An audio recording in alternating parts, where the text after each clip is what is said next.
con la grabación.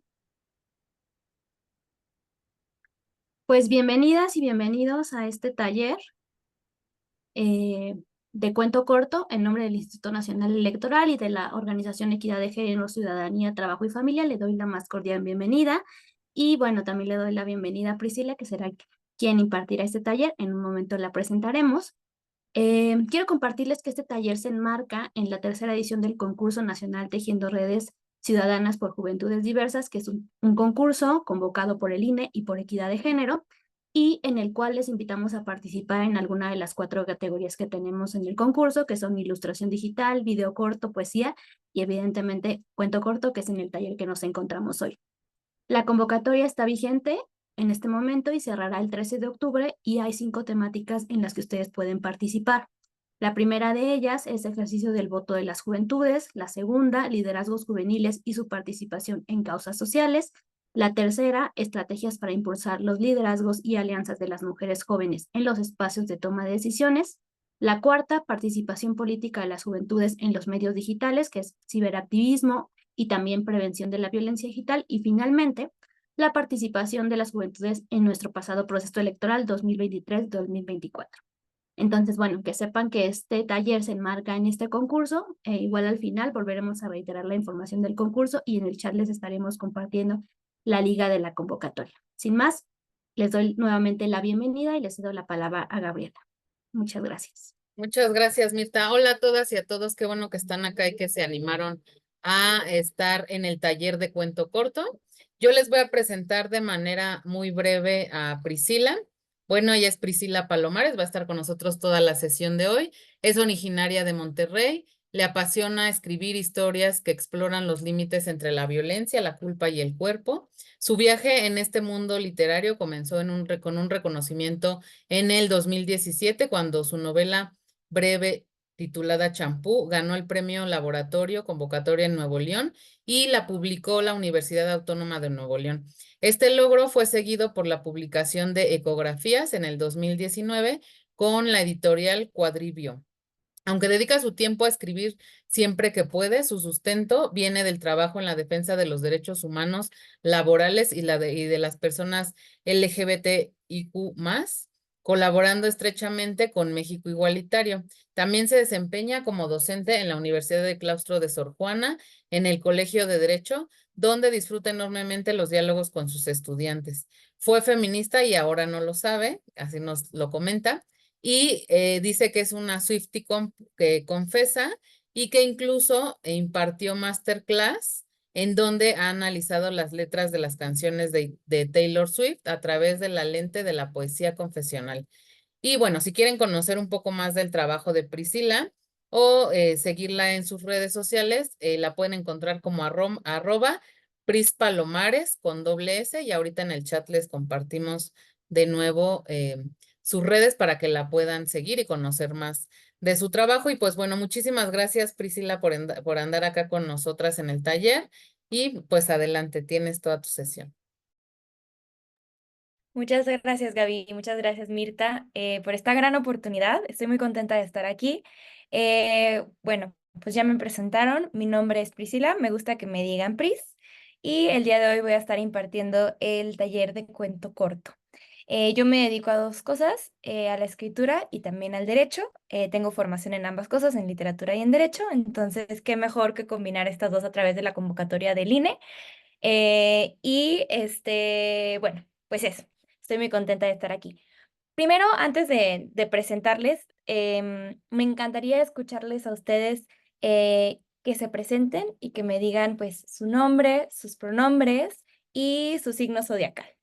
Entonces, les voy llamando como aparecen aquí en la lista de Zoom y ya ustedes me dicen su nombre, cómo les gusta que les diga, su pronombre y su signo zodiacal. Entonces voy a iniciar con Daniel Arévalo.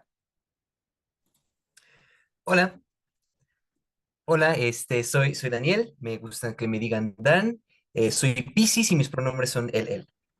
Ah, perfecto. Muy bien. Muchas gracias, Dan. Luego tengo a Daniela Bernal.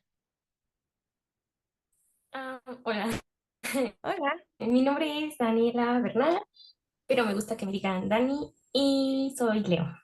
Es Leo. ¿Tú ya has escrito antes, Dani? Bueno, sí, algunas cosas ¿Algunas cosas? ahí. Sí, bueno, Ok. bueno, me había participado en algunos concursos de poesía o así. Ah, muy bien. Perfecto, poesía. Y ahora vamos a iniciar con narrativa. Muchas gracias, Dani. Después tengo a Frida Brown. Hola, ¿me Hola. escucho? Sí. Pues yo soy Frida, soy cáncer y mis pronombres son los que caigan con los que me quieran decir estoy bien. Muy bien. ¿Y tú también ya habías escrito narrativa antes? No, pero sí me interesa. Muy bien. Ok. Gracias, Frida. Ahora tenemos a Gabriela Guadalupe. Hola, sí, mi Hola. nombre es Gabriela, eh, me- mi pronombre es ella y soy Géminis. Ok. ¿Te gusta que te digan Gaby o Gabriela? Sí, Gaby. Gaby. Ok. Perfecto, Gaby. Muy bien. ¿Tú qué esperas de este taller, Gaby? Pues lo vi en Facebook en una publicación y vi varios, entonces me llamó mucho la atención porque me gusta mucho la escritura, pero no lo he hecho en forma profesional, solo por gusto. ¿Qué has Entonces escrito? aprendí. Pues he escrito así como poemas, historias, pero sí me llama más la atención las novelas. Las novelas. Muy bien. Perfecto. Muchas gracias, Gaby. Después tengo a Guadalupe Chávez. Yo soy Guadalupe Chávez, Gabriela Guadalupe. Eso es Ah, el perdóname, nombre. perdóname. Sí, ya vi, ya vi. Es que hay una Guadalupe Pérez y una Chávez, ¿no? Sí, Ah, perdóname. sí, yo soy Gaby Pérez y me gusta que me digan Gaby, pronombre es ella y soy Escorpio. Ah, muy bien, perfecto. Muchas gracias, Gaby. ¿Tú también ya habías escrito antes? Sí, una que otra cosa, ¿Poesía o narrativa o otras en más cosas? narrativa. Ah, perfecto. Muy bien, entonces te va a Ujú. gustar este taller. Sí, gracias. Gracias, Gaby. Después tengo a Hiromi. Buenas tardes. Sí. Hola. Pues me llamo Hiromi. Eh, Generalmente pues, se refieren a mí como Hiromi. Mi Ajá. signo zodiacal es Acuario y bueno, también lo que espero del taller. Sí, Ok. cuéntanos. Bueno, siento que, por ejemplo, el cuento es una modalidad que puede llegar a alcanzar una gran cantidad de audiencia y generalmente, pues en ese aspecto, un cuento corto tendría que tener como varias herramientas o como un sistema en donde se pueda resumir como todo lo que se quiere explicar. Entonces, más que nada sería pues saber más acerca de ese tipo de escritura, como ya sea las Ujú. cosas que lo componen o, Mm, no sé, algunos tips que puedan ayudar como esa parte de crear correctamente una buena narrativa. Y ya, gracias. claro, entonces, mentos y tips, ¿no? Gracias a ti, Hiromi. ¿De pura casualidad conoces a un escritor que se llama Augusto Monterroso? No, no lo conozco. Ah, muy bien. Hoy lo vamos a ver, entonces no te preocupes. Hoy lo vas a conocer. Gracias. Gracias, Hiromi. Después tengo a Iridian. Sí, hola, buenas tardes. Hola. ¿Es una presentación? Sí, nada más, ¿cómo te gusta que te digan? Y si quieres contarme si ya has escrito antes. Ok, bueno, mi nombre es Iridian, me gusta que me digan Iris. Em, la intención de poder inscribirme en este taller es precisamente porque, pues sí me gustaría escribir alguno que otro cuento corto. Sí he estado escribiendo últimamente, pero anteriormente también me gustaba mucho hacerlo. Dentro de la licenciatura, ahorita soy docente de primaria, entonces Mm. pues también creo que puede brindarme bastantes herramientas para poderlas aplicar conmigo misma y pues también con mis alumnos. Sí, exacto. Y también la manera en la que contamos las cosas, en eso también hay historia, inclusive como docentes. Entonces, qué padre. Gracias por compartir eso, Iridian. Bueno, Gracias, y perdón. gracias. Sí. Después tengo a Luz, Janet. Anda por ahí, Luz.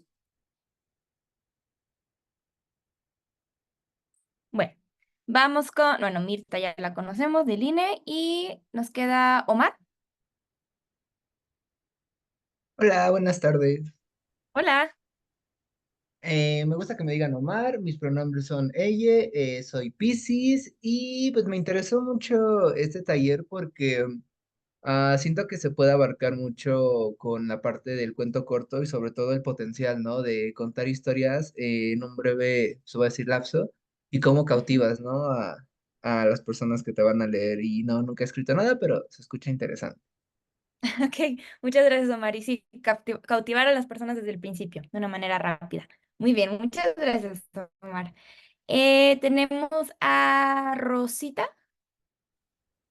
Hola, Hola. este, bueno, mi nombre completo es Rosa María Tafoya Luna, pero me gusta que me digan Rosita. Soy Aries, mi pronombre es ella y ya había escrito, de hecho, no estoy de que meto mis escritos a concursos y como que no he publicado libros ni nada, pero pues sí, estoy como que en ese proceso de escritura, sí, escribo, sí, lo más que se puede el tiempo que tengo. Yo pertenezco a una comunidad de escritores que estoy por Instagram, Botica de Escritores, y me llamó mucho la atención escribir cuentos. La verdad, mi fuerte son los cuentos y más porque yo soy maestra bueno, fui maestra de kinder y ahorita estoy trabajando con primaria. Entonces, sí, mi fuerte en lo que he escrito son los cuentos. A mí me llamó mucho la atención. Yo, en el momento en que vi la publicación en Facebook, pues decidí meterme y pues, sí, me gustó muchísimo. O sea, ya había escrito, he estado en talleres de escritura y quiero que este proceso de escritura pues sea continuo y poder reforzarlo más, aprender más, formarme como escritora y también como que dar esa luz a mis escritos, como formarme como escritora y de hecho estoy trabajando en un proyecto, de hecho pues he estado también saliendo de mi zona de confort, no precisamente estoy escribiendo nada más cuentos, he escrito también uno que otro género, entonces estoy trabajando en un proyecto recibiendo asesorías, entonces pues ya espero como que Perfecto. sacar sí. Gracias, Rosita. Qué padre que viste la convocatoria y dijiste, le entro y que ya has estado escribiendo y ojalá que en efecto esto te ayude a complementar lo que ya has estado trabajando. Padrísimo que estés aquí, muchas gracias. Bueno, pues yo ya les dije, mi nombre es Pris, no dije mi signo zodiacal, soy Sagitario y pues estoy muy contenta de escucharles. Si quieren prender su cámara, siempre lo agradezco más porque me gusta ver como las reacciones y saber si sí me van siguiendo. Si no, porque andan ocupados o porque les da penita, todo bien. Ah, y también, Rosita, si tú quieres dejar la arroba de tu proyecto en el chat, adelante. Y aquí está Luz Janet en el chat que nos dice, mi nombre es Luz Janet, soy Tauro y me gusta que me digan Jane. Perfecto. Lo que espero de este taller es conocer un poquito más sobre cómo puedo escribir un cuento, su estructura, cómo desarrollar la temática, porque me gusta mucho escribir en mi lengua totonaca. Perfecto, padrísimo. Sí, en efecto, vamos a ver un poco de estructura el día de hoy, sobre todo porque vamos a escribir cuentos cortos para la convocatoria del INE. Bueno, si pueden poner el nombre por el cual quieren que les diga y sus pronombres en su nombre de Zoom, se los agradezco. Nada más para que no se me vaya a ir, como quiera ya los escribí aquí a mano, pero si pueden hacerlo, está padrísimo. Entonces les voy a compartir ya mi pantalla. Veo que hay mucho interés en escribir pues el cuento corto y que algunos ya tienen experiencia y algunos no, y que hay sobre todo interés en cuestiones formales como la estructura, ¿no? Y cómo la hacemos para contar una historia. Entonces, bienvenidas, bienvenidos y bienvenidos al taller de narrativa de Idea al Cuento. Así se llama el taller del día de hoy. Mi nombre es Pris, voy a ser su acompañante em, para indagar y ahondar en este tema que es la narración. Entonces, el día de hoy lo que vamos a ver es un poquito de teoría al principio, qué es el género de la narrativa, en qué se diferencia, por ejemplo, de otro tipo de textos, como pueden ser la poesía, cuáles son los elementos de la narración más importante, algunas estructuras. Quisiera que nos dé tiempo de leer el cuento El huésped de Amparo Dávila. No sé si alguna vez lo han leído, si lo conocen, es muy famoso y si no, pues aquí lo releeremos y tener una discusión porque hay unas cuestiones muy interesantes. Y por último, pues una conclusión de nuestros aprendizajes del día de hoy. Si van teniendo dudas, las pueden ir poniendo en el chat, también pueden levantar su manita. Casi siempre hago pausas para abrir conversación y también hay otras partes donde son más teoría, como para ver ejemplos, ¿no? Y luego ya conversamos. Entonces, adelante, si van teniendo preguntas, las pueden ir anotando en el chat y abriremos micrófono y ahí pueden ir levantando la manita y la idea después es platicar. Esta es la bibliografía del día de hoy. Generalmente pongo mi bibliografía en imágenes por si ven el libro, pues que lo puedan comprar y que lo ubiquen. Entonces, aquí tengo algunos de los libros, si me pueden ver en la pantalla aún. El primero es Edith Wharton, Escribir ficción. Ella ahonda, sí, desde el cuento hasta la novela. Entonces, ahorita que decían que tenían interés en la novela, este sería un buen libro. Ella obviamente es del siglo pasado, la novela ha cambiado un montón, pero bueno, creo que es un buen acercamiento de lo que es la narrativa. Después, un poquito de Luz Aurora Pimentel, el libro de Relatos en Perspectiva. Este es un estudio de teoría narrativa y es sobre todo para personas que quieren irse al aspecto técnico, ¿no? O sea, qué es un personaje o por ejemplo, si alguien está haciendo una tesis en literatura, casi siempre citan este porque tiene pues un buen fondo y es teórico. Entonces, este es más teórico, el otro es más como un ensayo. Después tenemos la teoría de la bolsa de la ficción de Úrsula K. Y este nos habla, es un ensayo pequeñísimo, en realidad fue una conferencia que ella dio sobre cómo la ficción en realidad es una bolsa. Y es otro de los libros que voy a estar citando el día de hoy. O sea, no toda la clase que dio hoy la inventé yo porque sea una genia, sino que leo y luego de ahí absorbemos, ¿no? Y esa es la bibliografía. Y por último, el libro de Save the Cat. Ese no lo tengo en físico, pero es muy fácil de conseguir en PDF. Y ese es de Blake Snyder y ese nos habla un poquito más sobre estructuras narrativas, sobre todo para personas que les interesa el cine, ¿no? No nada más la narrativa como de libro, de papel, de novela, sino también de cine, ¿no? O sea, que ya engloba lo que podemos llamar relato. Entonces, estos son los libros que el día de hoy conforman el taller. Por supuesto que la narrativa es un tema extensísimo que no se puede abordar solo en 2 horas, pero a mí me interesa abordarlo desde el cuento corto y desde lo que hemos llamado relato, sobre todo en los últimos 100 años, ¿no? Sobre la estructura que hemos llevado usando.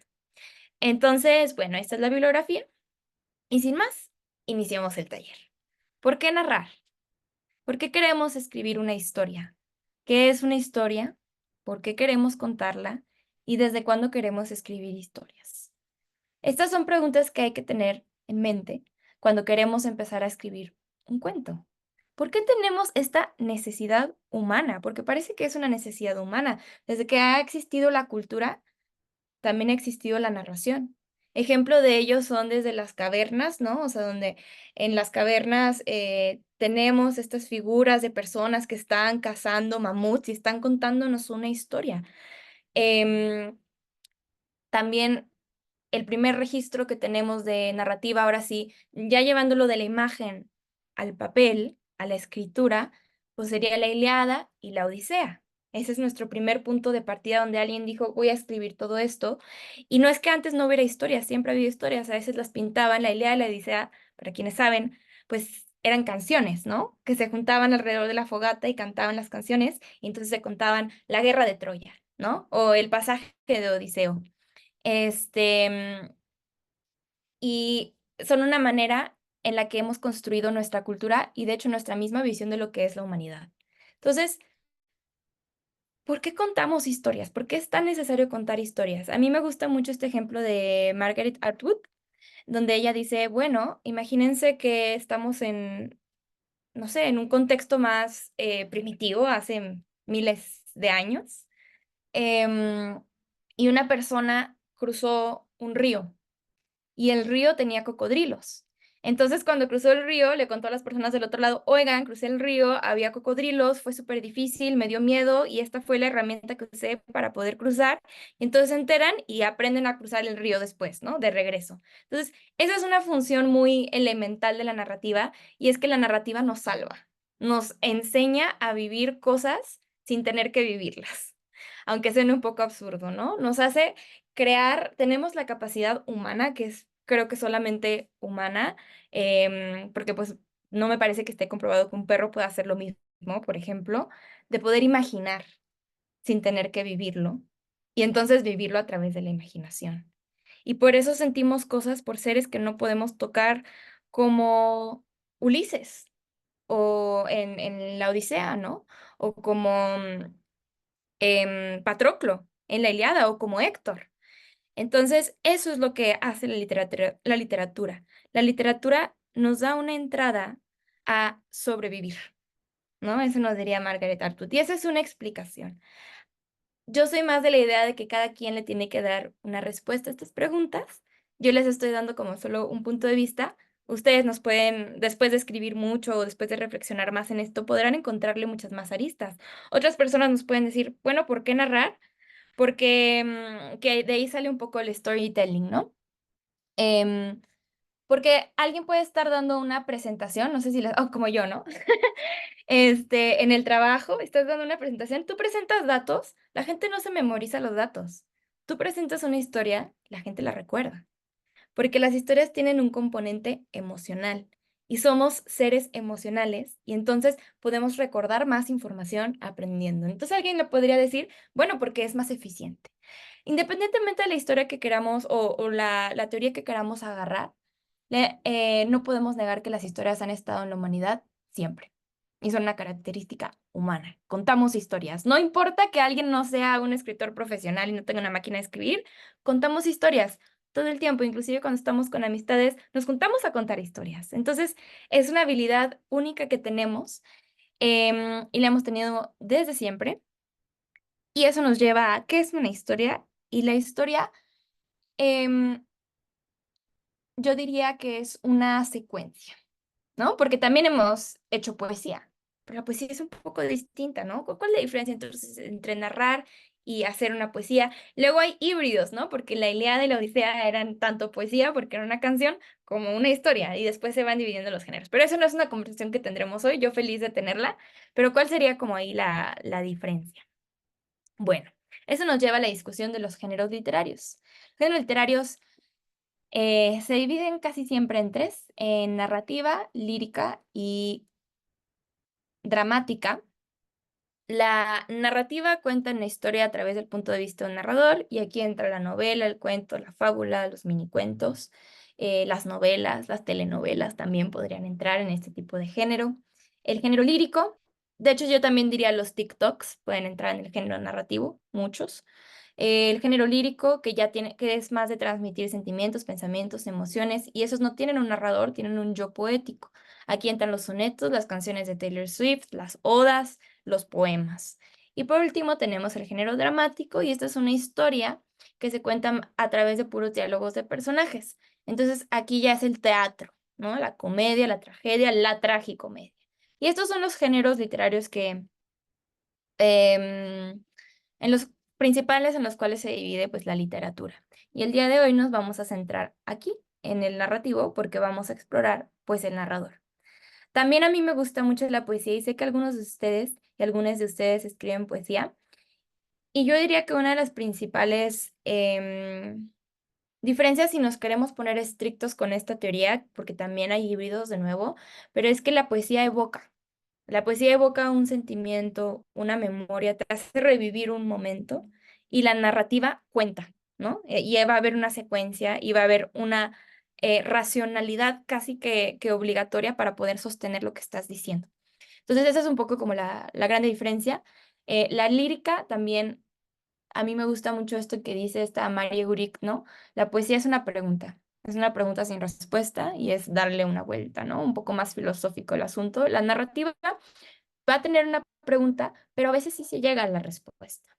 Y esa es un poco como algunas de las diferencias que vamos a ir encontrando cuando empezamos a comparar, aunque también nos podemos ir a cosas más básicas, porque tú lees un libro de poesía y lo vas a ver, pues que está en verso, ¿no? Y la narrativa, pues en prosa, que se ve, pues así, ¿no? Todo seguidito.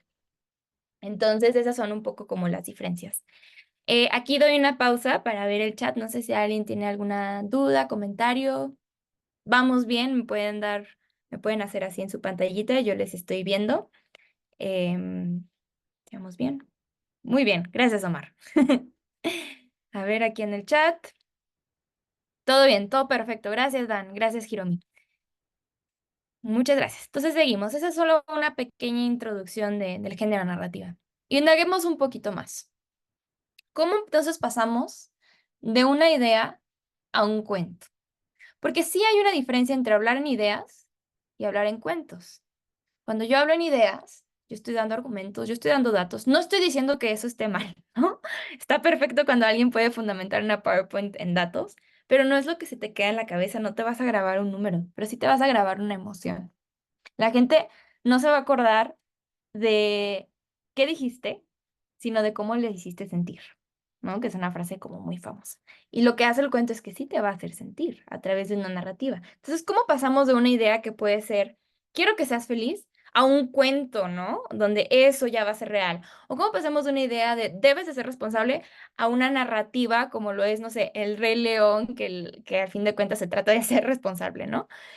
Em, y la respuesta sería a través de la secuencia, a través de explicar cómo una cosa lleva a otra, cómo abrir una puerta lleva a que salgas, cómo a salir y estar estresada llega a que te tropieces, cómo que te tropieces y llores lleva a que te rompas la pierna y tu sueño de ser un jugador de fútbol ya no se cumple, ¿no? O sea, pues estoy así haciendo una gran tragedia, pero lo que voy es que aquí en los cuentos, sobre todo que los cuentos son mucho más estrictos que las novelas y otros géneros más híbridos, va a tener que haber un engranaje, ¿no?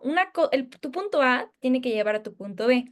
Me decían, tips, una oración tiene que llevar una otra. Un párrafo tiene que estar conectado a otra. No puedes un párrafo de una cosa y luego otra cosa, pues va a estar raro, sobre todo en un cuento donde en el cuento nada puede sobrar. En la novela sí, pero en el cuento solo puedes tener un hilo de tensión. Bueno, en el cuento corto. Estoy aquí hablando de la teoría, como les decía, siempre se pueden romper las reglas. Pris, yo no quiero hacer eso perfecto, no hay ningún tema, pero estoy hablando como de la teoría de lo básico y una vez entendiendo eso ya podemos romper las reglas. ¿Qué más podemos hacer para que una idea se vuelva un cuento, además de agregarle una secuencia? Explorar un tema. Tenemos que tener un tema. Ustedes para el concurso del INE ya tienen como algunos temas, por ejemplo, el de mujeres líderes. Entonces, pueden pensar, bueno, ¿qué es el liderazgo? Cuando yo escucho esa palabra, ¿qué siento? Pues siento quizá empoderamiento.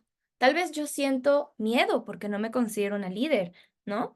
No sé, lo van uniendo a un sentimiento y entonces ya ponen un escenario, no sé, voy a decir, liderazgo a mí, pues me da miedo porque nunca he sido líder. Y entonces ya puedo poner un personaje que le da miedo ser líder y la ponen de jefa en el trabajo y entonces aprende a comunicarse con su equipo, ¿no? Y así vamos construyendo una historia. Pero necesitamos un tema y un sentimiento y entonces a eso le agregamos una secuencia. Entonces ya podemos comunicar no en ideas, no en estadísticas, no en argumentos como lo hacemos también en el derecho, sino con un cuento. Y a mí me gusta mucho que exista una pregunta emocional. Por ejemplo, ¿por qué te da miedo ser líder? Eso es muy distinto a nada más decir líder, ¿no? Y tratar de contestar esa pregunta con un personaje es lo que tenemos, es lo que vuelve que haya una narrativa, un cuento. Aquí voy a hacer una breve pausa porque me gustaría, si no hay dudas, que hagamos un pequeño ejercicio. Lo pueden hacer en su computadora o a mano o en su celular, donde se sientan más cómodos y cómodas y cómodos. Y les voy a pedir que imaginen que se encuentran esta botella de aquí, que están, no sé, en la playa, se encuentran una botella y tiene un papel adentro, una nota escrita a mano. Entonces les voy a pedir que me escriban solo 3 oraciones. Ojo, solo 3. La primera es, ¿qué dice la nota? La segunda es, perdón, ¿cómo encontraste la nota? La segunda es, ¿qué dice la nota? Y la tercera es, ¿qué sentiste cuando lo leíste? Les voy a dar 5 minutos para que hagan esas 3 oraciones y ahorita vuelven conmigo. Entonces son las 4:36, 4:41, les vuelvo a hablar. Lo pueden también, si quieren compartirlo en el chat, adelante, a mí me encanta ver qué están escribiendo. Entonces son 3 oraciones. Les dejo, mejor si les comparto mi pantalla, ¿no? 3 oraciones. ¿Cómo encontraste la botella? ¿Qué pensaste? Si quieres agregar eso. ¿Qué dice la nota? ¿Y cuál es tu reacción? ¿Qué sentiste? ¿Va?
Queda 1 minuto para que acaben su historia.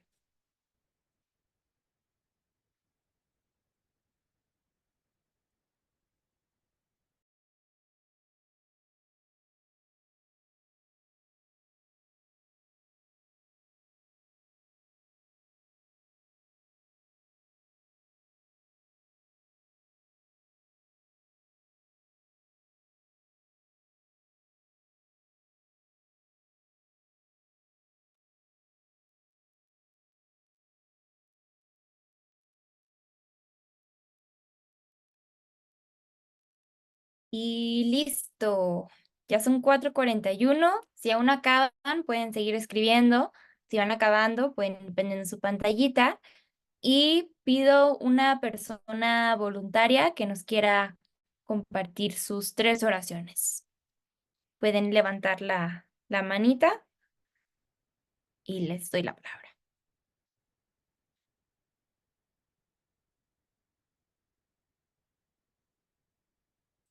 No sean tímides. Ya sé que es Zoom, pero solo una persona que nos comparta. Ándale, Gaby. Gracias, Gaby. Compártenos tu historia. Ok. En la orilla de un mar tranquilo, mientras miraba al horizonte, observé que algo se acercaba a la orilla. Una botella que contenía una nota dentro y decía, si alguien encuentra esto, recuerde que sigues con vida. Al soltar el papel, recordé que los problemas que me hacían mirar al horizonte se disipaban, y el recordatorio seguiría avanzando para el próximo que lo necesitara. Metí la nota en la botella, la tapé y la dejé de nuevo en el mar.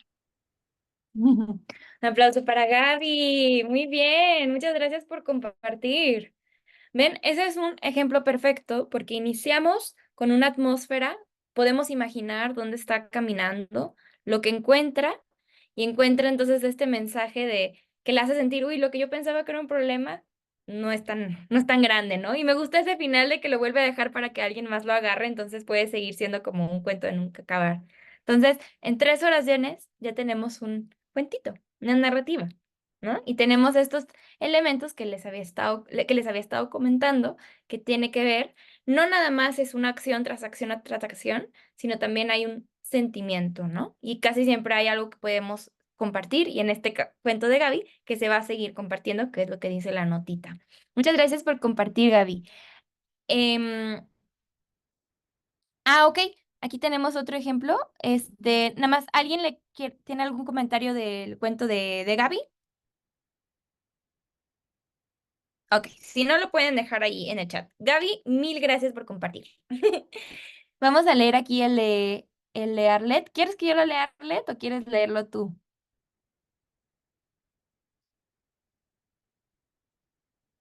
Bien, entonces, le voy a leer. Encontré la botella en el lago del parque cuando estaba a punto de irme. El destino me tenía un mensaje, pensé. Tenía escrita una petición de matrimonio. Sí, acepto, sonreí y tiré el papel con la cruel broma. Muy bien, perfecto. Entonces, de nuevo, aquí tenemos un escenario. En este caso, es en el lago, en el parque, distinto al otro. Ya se iba a ir y al final, pues es una broma, ¿no? De que sí, pero en realidad no va a pasar. Muy bien. Entonces, ¿cómo la hizo sentir? Ya el sentimiento es muy distinto. El otro como que tenía más esperanza. Entonces, bueno, este es solo. Muchas gracias, Arlet, por compartirlo. Un aplauso para Arlet, que no puedo perder en su cámara, pero no importa. Eso. Muchas gracias, Arlet. Entonces, ustedes ya tienen con este pequeño ejercicio una buena noción de cómo debe ser la estructura de un cuento. Como pueden ver en nuestros dos ejemplos, estamos siguiendo una secuencia. Una cosa lleva a la otra, que lleva a la otra. ¿Va? ¿Hasta aquí tienen alguna duda? Perfecto, sigamos. Entonces, ese es un ejemplo porque ustedes solo utilizaron 3 oraciones de lo que es un microrrelato. Porque lo padre de la narrativa es que tenemos libros con más de 1000 páginas y libros con 3 oraciones, ¿no? Cuentos, perdón, con 3 oraciones. Tenemos también lo que se llaman microrrelatos, que son casi de una oración, de 2, de 3, como lo que ustedes acaban de escribir. La narrativa no está limitada a la extensión. Mucha gente dice, no, pues la poesía es corta y la narrativa es larga. No, no es cierto. Las dos pueden tener la extensión que quieran. ¿Cuál sería la diferencia?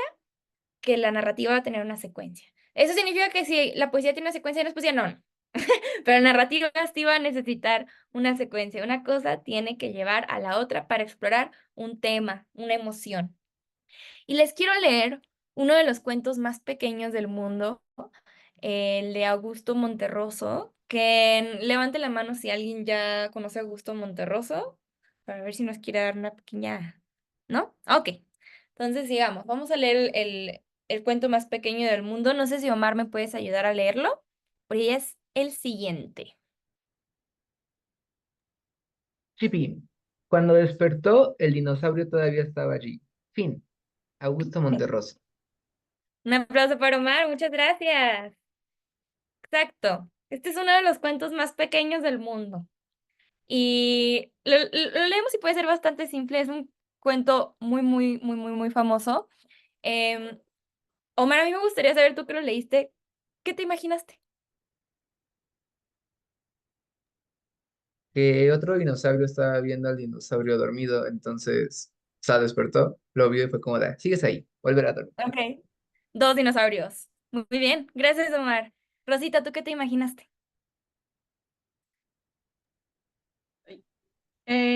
Yo me imaginé, sí, que yo soñaría con un dinosaurio y sí, que de repente, pues, o sea, yo me despierto y siento el dinosaurio cerca con sus filosos dientes, con su cara enorme, entonces, sí es como que, ay, yo me asustaría, entonces, sí, como que me llevaría una gran sorpresa por ver un dinosaurio, así yo lo Ujú. interpretaría.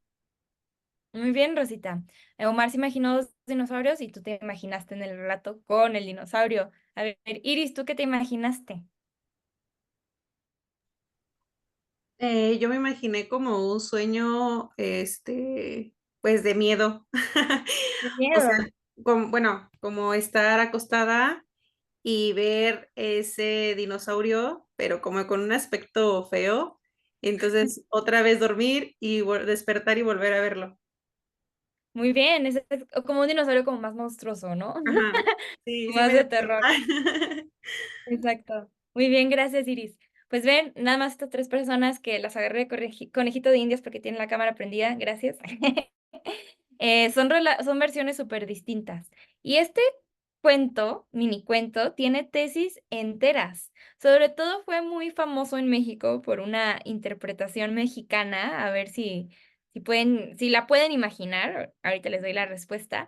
Pero tiene todos los elementos para hacer un cuento. Hay una secuencia. Se despertó y encontró al dinosaurio que seguía ahí, ¿no? Un ejercicio padre que hacen mucho en las clases de escritura creativa es, bueno, ¿y qué pasó antes? ¿O qué? Agarren eso como primera línea de un cuento, ¿no? El dinosaurio todavía estaba ahí, y entonces, bla, bla, bla, bla. Y entonces Iris escribiría algo siniestro, ¿no? Omar escribiría algo más como de los dos dinosaurios, más divertido, no humano.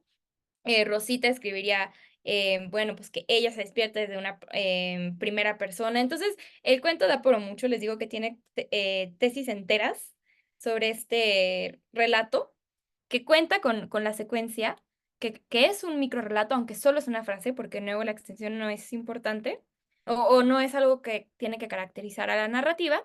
Y les voy a mostrar algunas de las posibles interpretaciones y a ver si encuentran por qué este cuento que no lo escribió un mexicano, pero se volvió muy famoso en México, fue tan popular. Y mira, se pueden imaginar desde sí el dinosaurio acá en la prehistoria, en el Jurassic Park, o sea, tú te despiertas como lo que dijo Omar, ¿no? Yo soy un dinosaurio y el otro dinosaurio y ahí estaba y lo que sea. También se pueden imaginar, no sé, una persona y un dinosaurio, más similar a lo que dijo Rosita. Bueno, no, más similar a lo que dijo Iris, como un poco más terrorífico. Aquí tenemos como un empresario arriba del dinosaurio que está en una bicicleta, algo más cyberpunk. También ahora sí ya lo que decía Rosita es el de aquí. Ah, es que no se ve que estoy señalando, perdónenme. Bueno, em, pero bueno, luego tenemos este dinosaurio verde aquí abajo al lado de la cama, que es un poco más a lo que nos decía Rosita, ¿no? Que tal cual está dormida y el dinosaurio lo está viendo, ¿no? Tal vez seguimos en un sueño donde nos están viendo los dinosaurios. ¿Qué tal si solo somos un sueño de un dinosaurio y realmente no hemos avanzado, ¿no? ¿Quién sabe? Puede ser también esto, sí, pues un dinosaurio más Barbie, no sé, un niño que estaba jugando con los dinosaurios. Por supuesto que es famoso en México porque hace referencia al PRI, ¿no?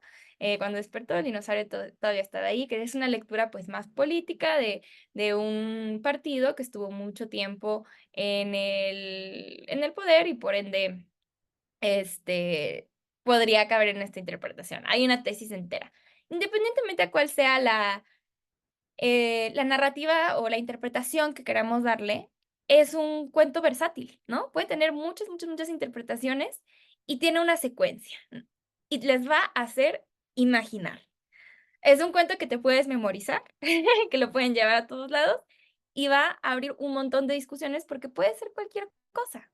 Entonces, eso tiene de característica los microrrelatos. Los microrrelatos, los relatos, la narrativa, digamos que es viral, ¿no? Es compartible y es interpretable. No es un hecho. O sea, no significa que nada de esto sea real, o puede que todo lo sea, ¿no? No podemos como negar ni afirmar que seguimos en el sueño de un dinosaurio, ¿no? Alguien me puede decir, ¿eso es ficción? Sí, eso es ficción, de eso se trata, ¿no? De llegar a estos momentos como absurdos, pero no puedes decir que es súper no, no, no, porque no estamos hablando de datos científicos, estamos hablando de imaginar, de poder ver como lo que ustedes acaban de hacer, de poder ver a ese dinosaurio en tintas negras sobre el papel blanco. Eso es la narrativa.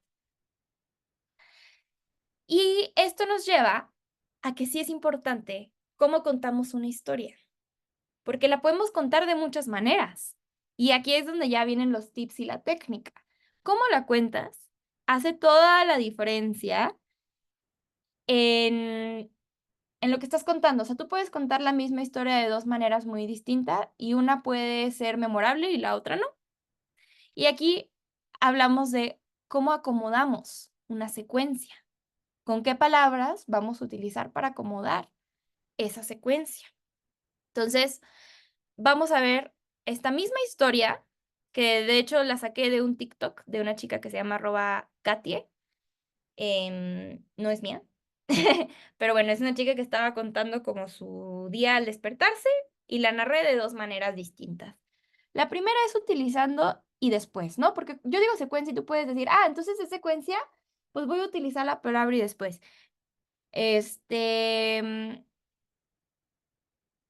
¿Alguien quiere leer el ejemplo de y después? ¿Alguien que tenga apagada la cámara quiere participar? Adelante, Dan y Hiromi, tú nos lees el otro, ¿ok? Dan, tú el de y después. Perfecto. Me desperté y empecé el día. Y después me hice un café. Y después hice mi trabajo. Y después me sentí un poco ansiosa. Y después escribí afirmaciones positivas en mi diario. Y después regresé a trabajar. Muchas gracias, un aplauso para Dan. Gracias por esta versión número 1 de la historia de un TikTok. Y vamos a leer el segundo, es la misma historia y vamos a ver cuál está mejor. Habíamos dicho que... Ay, me bajaron la manita. Hiromi, ¿verdad? Sí, yo. Perfecto, aquí vamos a utilizar las palabras pero, entonces y por qué. Ay, de hecho lo escribí, espérame. No, disculpe. Ahora sí. Adelante, Hiromi. ¿Me escuchó Léanos bien? esta. Sí, te escuchas muy bien. Ok. Esta mañana me desperté sabiendo que tenía un montón de trabajo, pero ya me sentía exhausta de ayer. Entonces me hice un café y empecé a trabajar porque me pude hacer un café. Fui súper productiva con mi trabajo, pero la cafeína me puso ansiosa. Entonces escribí afirmaciones positivas en mi diario. Eres lo que haces. Haz lo que quieras hacer. Quieres ser. Muchas gracias, Hiromi. Entonces, es el mismo día de una persona, es un TikTok, de me desperté, me hice un café y fui a trabajar, pero nada más vean que están contados de manera distinta. Dan, ¿cuál te gustó más a ti? Por mucho el segundo. ¿Por qué? Siento que es más dinámico, utiliza el contraste, no solo todo es añadir y añadir información, incluso hasta tiene los detalles, ¿no? De la afirmación que escribió, se escucha como más, eh, sí, pues la narrativa se disfruta más. Ujú, muy bien, Dan. Hiromi, ¿a ti cuál te gustó más? De las dos que se acaban de leer. Ajá. Sí, bueno, es que es esta parte de cuando se usa un solo conector, por ejemplo, el y después, se escucha muy Ajá. repetitivo, entonces se mira muy sosa la escritura. Entonces, bueno, me gustó el segundo ejemplo porque se usan más conectores entonces no se escucha tan repetitivo. Exacto. ¿Y cuáles son los conectores, Hiromi? Como concepto, los que están en... Los que están ahí. Ah, ok, ok. Está el entonces, el pero, el por qué. Ah, esos tres. Exacto. Muy bien, muchas gracias, Hiromi. Entonces, no sé si todo el mundo está de acuerdo que el segundo, el de pero, entonces, porque está más entretenido. O si alguien no, también podemos debatirlo. Pero generalmente nos va a parecer más entretenido por esta palabra clave que utilizó Dan, el contraste. Es cómo contamos una historia. Tú puedes tener la historia más maravillosa en tu vida, pero si no la sabes contar, se puede olvidar. El cómo importa. Esto es la técnica, esto es el oficio. Y estas palabras son de contraste. El pero es un contraste. También en el segundo hay emociones. Me sentí exhausta. Entonces por eso me hice un café. En el otro nada más, pues sí, me hizo café, bla, bla, bla, bla, bla. Digo, no es el gran texto de la vida, ¿verdad? Estoy narrando un TikTok. Ustedes contarán historias mucho más interesantes. Nada más era una manera de mostrarles cómo utilizar estas palabras clave con contraste de pero. Entonces, porque esto ya va armando una historia. No significa que lo que hay de fondo no sea importante o no es interesante. A veces contamos algo y la verdad es que como cuando cuentas un chisme, a veces no cuentas bien el chisme, a veces no cuentas bien el chiste. Y sí importa el cómo. Y en el cómo, sí es importante las emociones, el contraste y señalar cómo la conexión, ¿no? De los obstáculos al sentimiento a cómo sobrepasas ese obstáculo. Por ejemplo, el obstáculo aquí es que estaba cansada y se hizo un café y en el otro, pues, perdóname, y termina hasta en las mismas afirmaciones, ¿no? Entonces parece como más motivacional y vas un poco empatizando, digo, estoy así exagerando, ¿verdad? Pero puedes empatizar un poquito más de por qué se hizo el café. Ah, pues porque ya estaba cansada, ¿no? Entonces, este es un ejemplo de por qué, cómo cuentas una historia importa. La historia puede ser igual de buena, es más, puedes contar la misma historia de maneras muy distintas. Entonces, estos son algunos tips que ustedes pueden utilizar para su microrelato. Les insisto, la extensión no es lo más importante. El cómo contamos, sí. ¿Ok? Y un ejemplo de la extensión es eso, ¿no? Y la interpretación. ¿Hasta aquí tienen alguna duda? Déjame ver. Sí, creo que no han puesto nada en el chat. No, Perfecto. va bien. Perfecto, muchas gracias. Entonces, este es un mini tip. ¿Por qué pasa esto?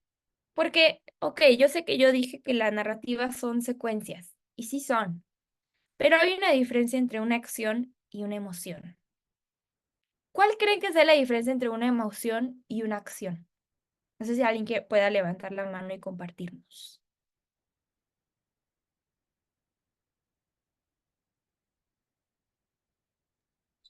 Las emociones se sienten y las acciones pues se hacen. Exacto, muy bien. Y entonces es mucho más fácil, Frida, empatizar con una emoción que empatizar con una acción. Porque estamos casi que biológicamente diseñados, subjetividad también, exacto. Las emociones pueden ser subjetivas y las acciones son más objetivas. Muy bien, exacto. Y esto importa cuando empezamos a narrar. Cuando empezamos a narrar, no somos solamente un instructivo. Me paré de la cama, me hice un café y me fui a dormir. Bueno, y me fui a trabajar, perdón. También somos emociones. Estaba cansada de trabajar tanto, me desperté con mucha flojera, me hice un café, pero me motivó ver a mi pareja y entonces empecé a trabajar. Historia súper distinta. ¿Por qué? Porque le estoy metiendo emociones, le estoy metiendo un personaje. Los personajes son seres sintientes.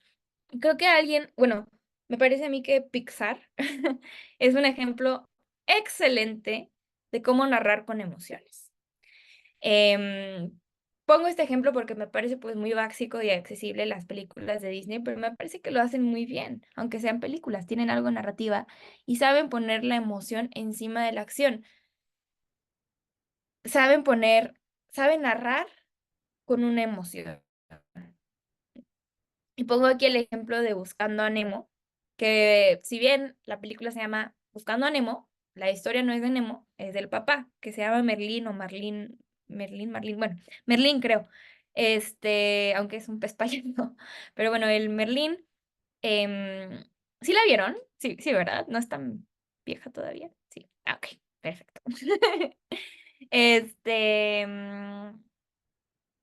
A ver, ¿alguien puso algo en el chat? Sí. Marlín, muchas gracias. Marlín, les voy a dar como un pequeño resumen para quienes no la vieron. Marlín es un pececito, spoiler alert, Marlín es un pececito payaso que vive en el océano y tiene una esposa pez y tienen un montón de huevitos y un día llega un tiburón y se come los huevitos y se come la esposa y solo sobrevive un huevito y ese huevito crece a ser Nemo, que tiene la aletita chiquita. Y entonces viven aquí como en la anémona. No me acuerdo, no sé si lo estoy diciendo bien, y ya sé que es un chiste de la película. Y Merlin tiene miedo de llevarlo a la escuela porque pues no quiere que el pececito salga y le pase algo malo. El primer día que lo lleva a la escuela, hay unos buzos y se llevan al pececito a la humanidad, ¿no? A una pecera y pierde a su hijo. Y entonces lo va a buscar. Y esa es la historia de Buscando a Nemo y seguimos al papá buscando a su hijo. ¿Por qué les estoy diciendo esto? Porque la manera en que lo narran de veras en Pixar, mucha gente dice, no, como que lloras, ¿no? Los primeros 5 minutos son desgarradores, son súper trágicos, porque están apelando a la emoción, no a la acción. Em, y entonces, las emociones que vamos a ver generalmente en las historias son tres. Bueno, son dos. Es como si fuera una liga y estás tensando de los dos lados. De un lado tienes el deseo, lo que quieres hacer, y del otro lado tienes el miedo. Y seguro ustedes han estado en situaciones donde tienen un deseo y tienen un miedo. Las historias nos muestran el deseo, nos muestran el miedo y nos muestran cómo aprenden algo en la historia para sobrellevar ese miedo, ¿no? Para bien o para mal, porque no significa que todo tiene que acabar felizmente. Pixar sí, pero en otras historias no, ya puede haber tragedias. Y como el miedo gana. Pero va a estar esa tensión entre estos dos elementos, que son las emociones con las que podemos empatizar. Aquí está como la imagen de Merlín, que Pixar lo hace en los primeros 5 minutos, si ustedes se dan cuenta. También en Toy Story, ¿no? Que abandona el juguete, es en los primeros 5 minutos. También en el Frozen son los primeros 5 minutos. Tenemos una regresión, ¿no? Para entender la relación de las hermanitas. Vamos a tener un flashback, que ese de nuevo es otro recurso que ustedes pueden utilizar. Siempre que utilicen un flashback, que es como un recuerdo, para explicar por qué alguien tiene miedo de algo, va a hacer la historia mucho más poderosa. Entonces, en Nemo tenemos a un papá. ¿Cuál es su deseo? Proteger a su hijito, a Nemo. ¿Cuál es el miedo? Perder a Nemo como perdió a su esposa. Y entonces toda la película es ver a ya sé que me lo pusieron en el chat, pero el papá ser valiente, ¿no? O sea, aprender a sobrellevar ese miedo para encontrar a su hijo. Y por eso se enfrenta a unos tiburones, y se enfrenta a unas medusas, y se enfrenta a un montón de cosas, justo haciendo más grande el deseo que el miedo hasta rescatar a su hijo. Y entonces, cuando tenemos miedo y cuando tenemos deseo, se genera lo que llamamos en la narrativa una mala creencia. ¿Cuál es la mala creencia? Que Nemo solo está seguro si está con él. Y entonces eso es lo que él está pasando. Y es un miedo, me parece, como muy paternal, ¿no? O muy maternal. Mi hijo va a estar bien si está en mi casa. Y entonces no lo sueltas. Y entonces está el deseo de, ay, quiero que estés bien, y está el miedo de perderte. Y entonces en esa tensión hay obstáculos en esta película hasta que se da cuenta, ¿no? Que este sería ya el desenlace, pues que Nemo está seguro aunque no esté con él. Y él ya es un mejor papá, yo qué sé. La interpretación que ustedes quieran darle. Pero eso es lo que tienen las historias. El conflicto es un conflicto generalmente entre deseo y miedo. Lo mismo tenemos con Simba, que para quienes no saben está basado en Shakespeare. Y tenemos a un leoncito que quiere ser rey. Le matan al papá. Todo esto te ve en los primeros minutos, es muy trágico. Y entonces él está tan herido que huye y se encuentra a Timón y Pumba y descubre la Hakuna Matata, ¿no? Que es, pues que no te importe. Y vuelve eso su moto de la vida, ¿no? Hakuna Matata. No importa. Un día nuevo, por puro placer, podemos regresar ahí. ¿Y cuál es su mayor miedo? Regresar a Pride Rock, donde estaba su tío Scar, donde murió su papá, o sea, regresar a ser rey, ese es su mayor miedo. Y su deseo es ser feliz, ¿no? Estar bien, no sentir nada. Y entonces, ¿cuál es la mala creencia que él tiene? Que el pasado es doloroso. Y toda la película lo estamos viendo tratar de enfrentar eso, ¿no? Que el pasado duele hasta que llega con el changuito y le dice, no, tienes que ir a enfrentar y ser responsable y ser el rey. Entonces ya tiene como realización, regresa y logra ser rey. Perdón por los spoilers, creo que todo el mundo conoce las películas. A lo que quiero llegar es que Disney sabe jugar muy bien con estas dos emociones. Deseo, miedo, mala creencia, lección. Y eso es lo que hace que las historias sean entretenidas. Por supuesto que es entretenido que el leoncito esté en medio de, ¿qué? Son unos uks, creo que se llaman, o sea, unos caballitos y que lo pueden pisar. Pero eso no es lo que te mantiene viendo la película, eso no es lo que te hace llorar. Te hace llorar que pierda a su papá, ¿no? Entonces, esa es la diferencia. Voy a regresar acá. Entre las emociones y las acciones. Las emociones se sienten, las acciones no. Las emociones deben de ser lo que lleva a la acción. Es decir, tú todos los días te levantas y si no tuviéramos emociones no nos levantaríamos, nos quedaríamos dormidos. ¿Por qué? Porque no valdría la pena hacer la vida vivida. Igual te levantas, no sé, enojada o de mal humor, y todo eso es válido, pero hay una emoción. Es decir, las emociones son las que nos llevan a hacer acciones o las que nos llevan a hacer no acciones. Inclusive cuando alguien esté muy deprimido y no se quiere parar, eso es una acción. No pararse es una no acción, pero tiene una motivación que es la emoción, ¿no? Estoy triste o no puedo. O sea, bueno, no soy experta yo en salud mental. Estoy aquí analizando, ¿no?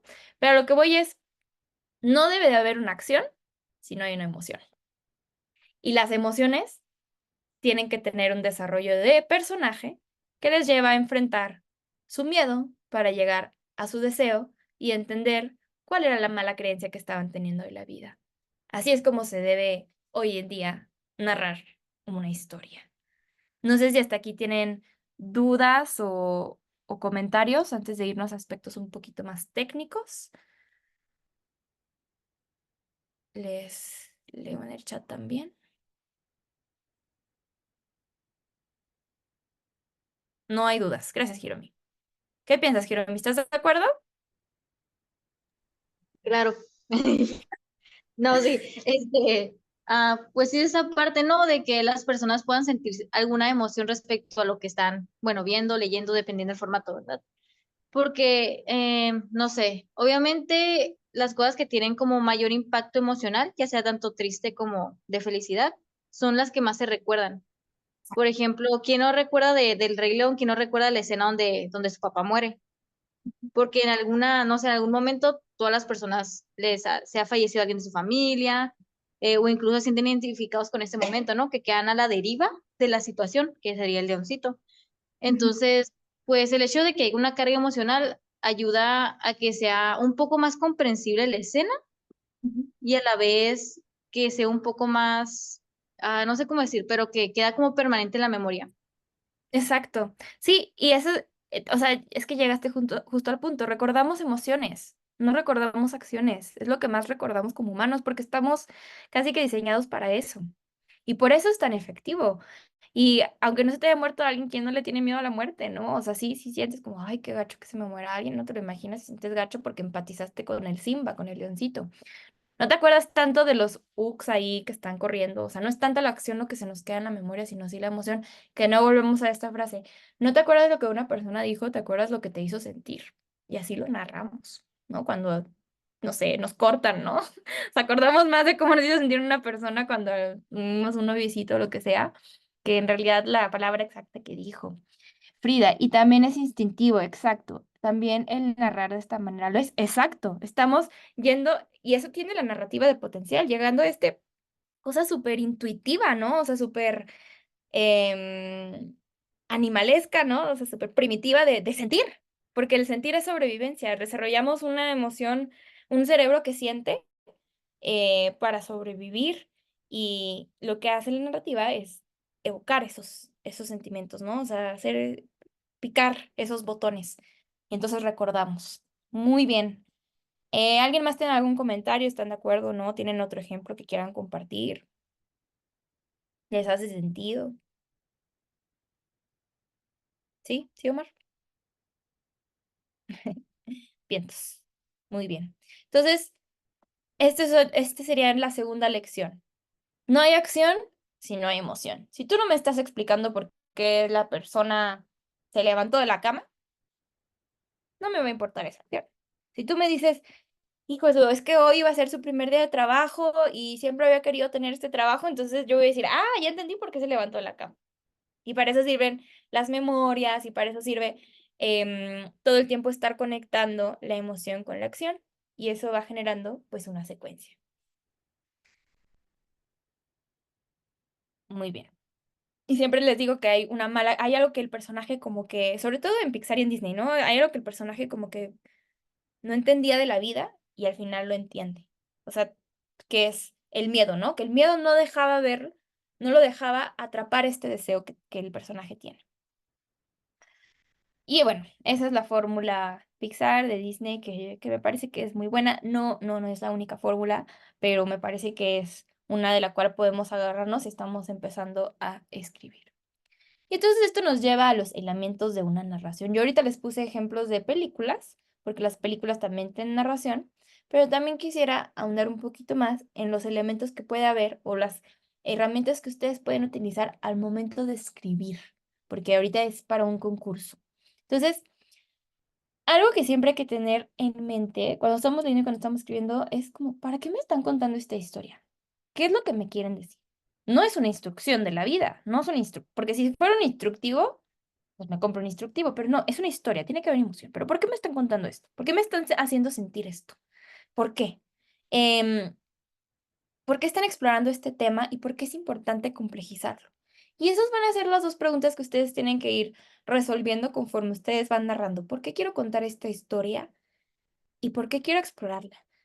¿Por qué quiero explorar sobre el amor? ¿No? ¿O por qué quiero explorar sobre perder a alguien? Y eso se tiene que ir resolviendo a lo largo de un relato, no a través de poniéndolo explícitamente, sino a través de la narración, a través de evocar sentimientos, situaciones que generan sentimientos, a través de enfrentar miedos, porque hay deseos. Entonces, vamos a ver algunos de los elementos bueno, los elementos que yo considero que son más cruciales para hacer una narración. Y el primero que tenemos es el de la perspectiva, que es la cabecita naranja de aquí. Iris, ¿me ayudas a leer lo que dice la perspectiva?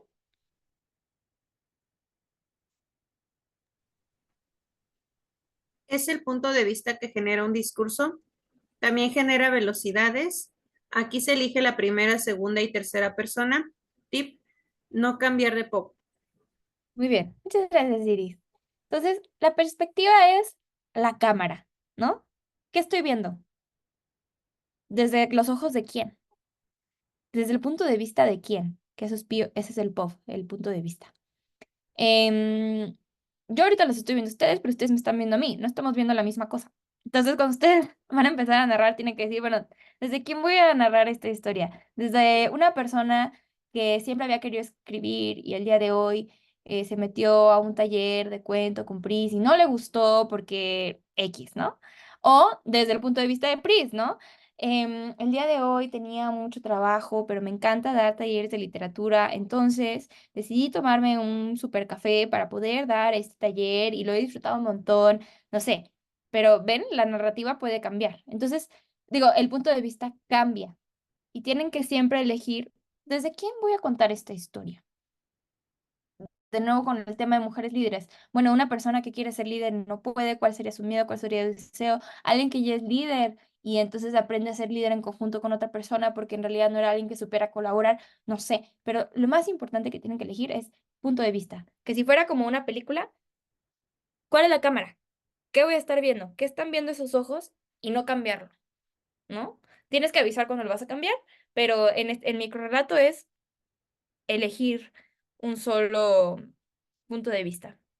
Que, por ejemplo, en el caso del dinosaurio, pues el POV es la persona que está en el dinosaurio. Otra historia podría ser el punto de vista del dinosaurio, ¿no? Si el dinosaurio estuviera soñando y luego se despierta el mundo de dinosaurios, yo qué sé. Pero tenemos que elegir uno y de ahí construir. Y una vez que sabemos desde quién son estos ojos, desde dónde está la cámara, entonces podemos elegir qué persona vamos a utilizar. La primera que es yo estaba caminando, la segunda que es tú estabas caminando, o la tercera que es ella estaba caminando. Entonces, una vez que ya tenemos el punto de vista, ya podemos elegir cuál es la persona que se debe utilizar. Y esto genera velocidades.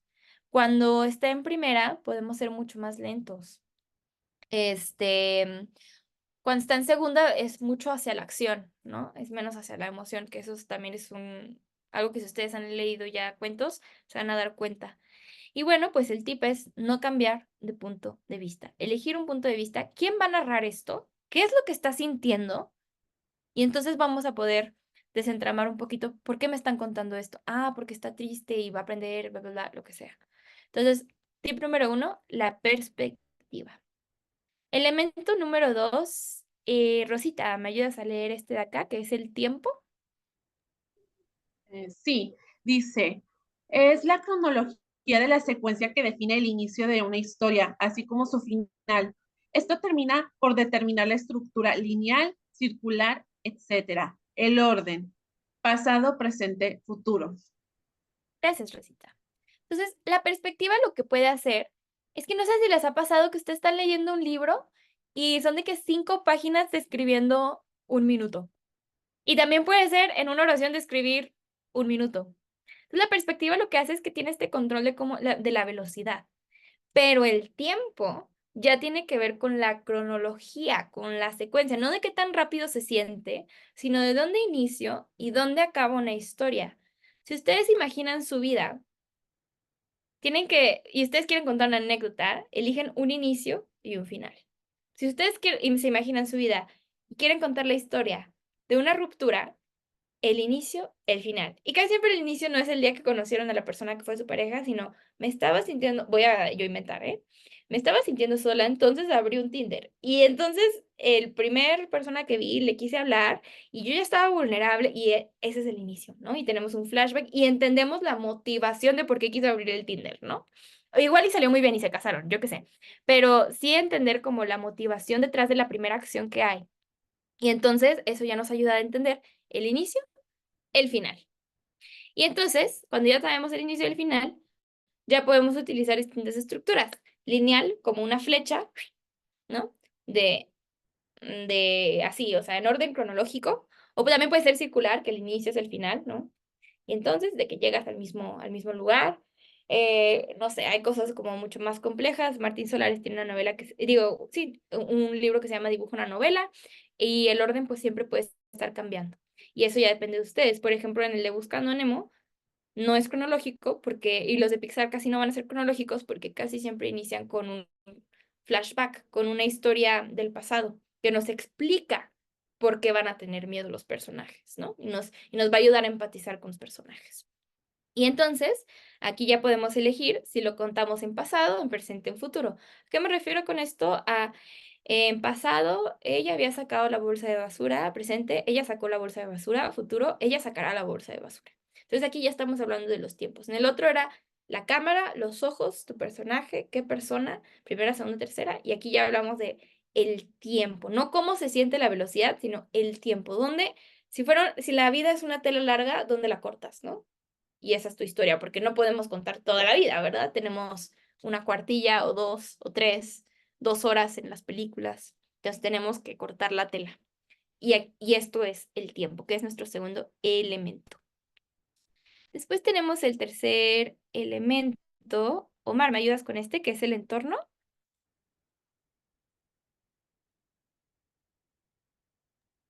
Es una forma indirecta de caracterizar al personaje, descripciones de espacio, clima, olores. Muchas gracias, Omar. Entonces, el entorno, muchas veces como que no nos detenemos a describir el entorno, pero el entorno nos puede decir en qué estado emocional está el personaje. Porque no siempre vamos a tener que poner, estaba feliz y por eso esto. ¿Qué tal si en lugar de decir estaba feliz, digo, el sol estaba brillando, el viento atravesó su cara, olió la panadería y el café y sonrió? Como que eso dice más que nada más decir estaba feliz, ¿no? Como que ya sabes que está de buen humor. Entonces, Una técnica que utilizamos en la narrativa es describir el entorno para describir las emociones de nuestro personaje, ¿no? Del que tiene la perspectiva. O no sé si también han visto, yo qué sé, en Harry Potter, que cuando están peleándose casualmente empieza a llover y hay una tormenta, ¿no? Porque también es algo muy intuitivo que vinculamos las emociones con las estaciones del año. Taylor Swift también es muy buena en esto. Ella siempre pone estaciones en sus canciones. Tú sabes exactamente en qué época del año le rompieron el corazón, en Old to Wolf o en otoño, ¿no? Y lo vinculas. Entonces, es algo como muy intuitivo que tenemos también. Poner olores siempre ayuda a describir el entorno. Y puede sonar banal, pero sí es una manera de, de describir el estado emocional de nuestro personaje. ¿Por qué? Porque, de nuevo, no estamos hablando de datos. Alguien lo pusieron en el chat, estamos hablando de algo subjetivo. Y no sé si les pasa que a veces como cuando recuerdan algo súper triste lo van a asociar como, y el clima estaba bien feo, estaba lloviendo, no sé, ¿verdad? A ver, sí tendemos a hacer ese tipo de asociaciones porque estamos jugando con la subjetividad. De nuevo, esto no es un manual, un instructivo, una ciencia. Estamos haciendo, somos como magos, ¿no? Estamos haciendo un juego de emociones para evocar y explorar un tema. Entonces, este sería otro elemento importante, el entorno y sí describir el entorno. Y por último, que para mí sería el más importante para la narrativa del día de hoy, son los personajes. Los personajes son la identidad y el motor de la historia. Los personajes tienen nombre, tienen atributos, aspecto físico, aspecto moral y motivaciones, que son las emociones. Los personajes pueden ser humanos o no humanos, como Remy, ¿no? De Ratatouille, o en las fábulas, o como Simba, que ahorita decíamos, pero también pueden ser humanos, ¿no? Como en Amparo Dávila, en el cuento que ahorita vamos a leer. Entonces, los personajes no tienen que tener algo de humanidad, pero inclusive cuando hablamos como de personajes no humanos, como... Entonces, claves aquí es ponerles nombres, ponerles apodos. A veces se describe el aspecto físico, como manerismos que tienen, y sobre todo a mí interesante aspectos morales. Por ejemplo, que alguien diga, no, pues este personaje pensaba que comer antes de que todo el mundo estuviera sentado está mal. Eso te dice algo mucho de una persona, es una persona con ciertos valores, quizá más tradicionales. Entonces, ahí es donde ya puedes empezar a jugar. Y de nuevo, los personajes son los que sienten las emociones, las motivaciones, por ejemplo, Simba, que ya hablábamos, y ese va a ser el motor de la historia. Eso es lo que va a hacer que una acción llegue a la otra. Pero si se está diciendo que no puedes tener acciones, ¿qué tal si yo quiero escribir fantasía? No, sí puedes, pero motor o lo que va a conectar una cosa con la deben de ser. Por supuesto, inclusive pienso en películas de acción, hay un personaje que está sintiendo emociones. ¿Sí me escuchan bien? ¿Sí? Ah, ok. Se cortó un poquito, Ah, ok. pero ya estás bien. Ah, bueno, inclusive lo que decía es que inclusive en las películas de acción los personajes tienen emociones y eso es lo que los motiva a ser héroes, no sé. Entonces, emociones. Que quienes lo sienten los personajes, que es nuestro cuarto elemento. Y esos diría yo que son los elementos principales que construyen un tema. Un tema que es lo que queremos explorar cuando narramos algo. ¿Hasta aquí alguien tiene alguna duda, algún comentario? ¿Les va haciendo sentido? ¿Van a utilizar los tips?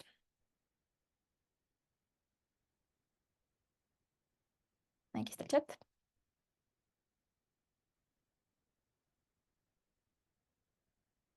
¿Me siguen? ¿Sí? Bien. Muy bien. Entonces estos son nuestros, gracias Carol, elementos. Gracias Hiromi. Y esto nos lleva a uno de nuestros últimos temas, que es la estructura narrativa. La estructura narrativa tiene que ver cómo combinamos todos estos temas.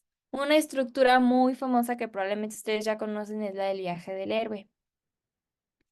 La del viaje del héroe, que esta es la que sigue casi que Harry Potter, ¿no? Tenemos ahí en un mundo ordinario, tiene un llamado a la aventura a Harry. Eres un mago, no eres una persona normal. dice, no, yo no puedo ser un mago, que él rechaza la llamada. Y luego llega Hagrid y le dice, no, pero es que sí eres un mago. Entonces ya se lo lleva al mundo mágico y este es el mundo ordinario. Se abre una puerta al mundo que es mágico, al mundo especial, aquí dice. Y ya entran y van a comprar todos sus útiles escolares. Y ahí encuentra sus aliados, que son sus amigos, que son Hermione y Ron. Empieza a ver pruebas, ¿no? Lo que empieza a pasar ahí en la escuela. Ahí también descubre, perdón, sus amigos y sus enemigos, que en este caso de Voldemort, ¿no? No, no diga su nombre, no sé qué.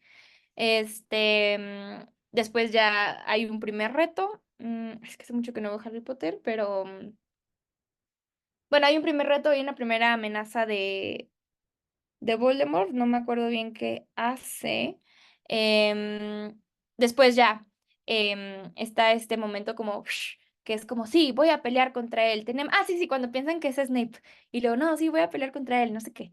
Y luego ya tienen pelean contra él, tienen una recompensa, regresan, o sea, ganan de que, todo súper bien, ganó Gryffindor, creo. Sí, sí es Gryffindor.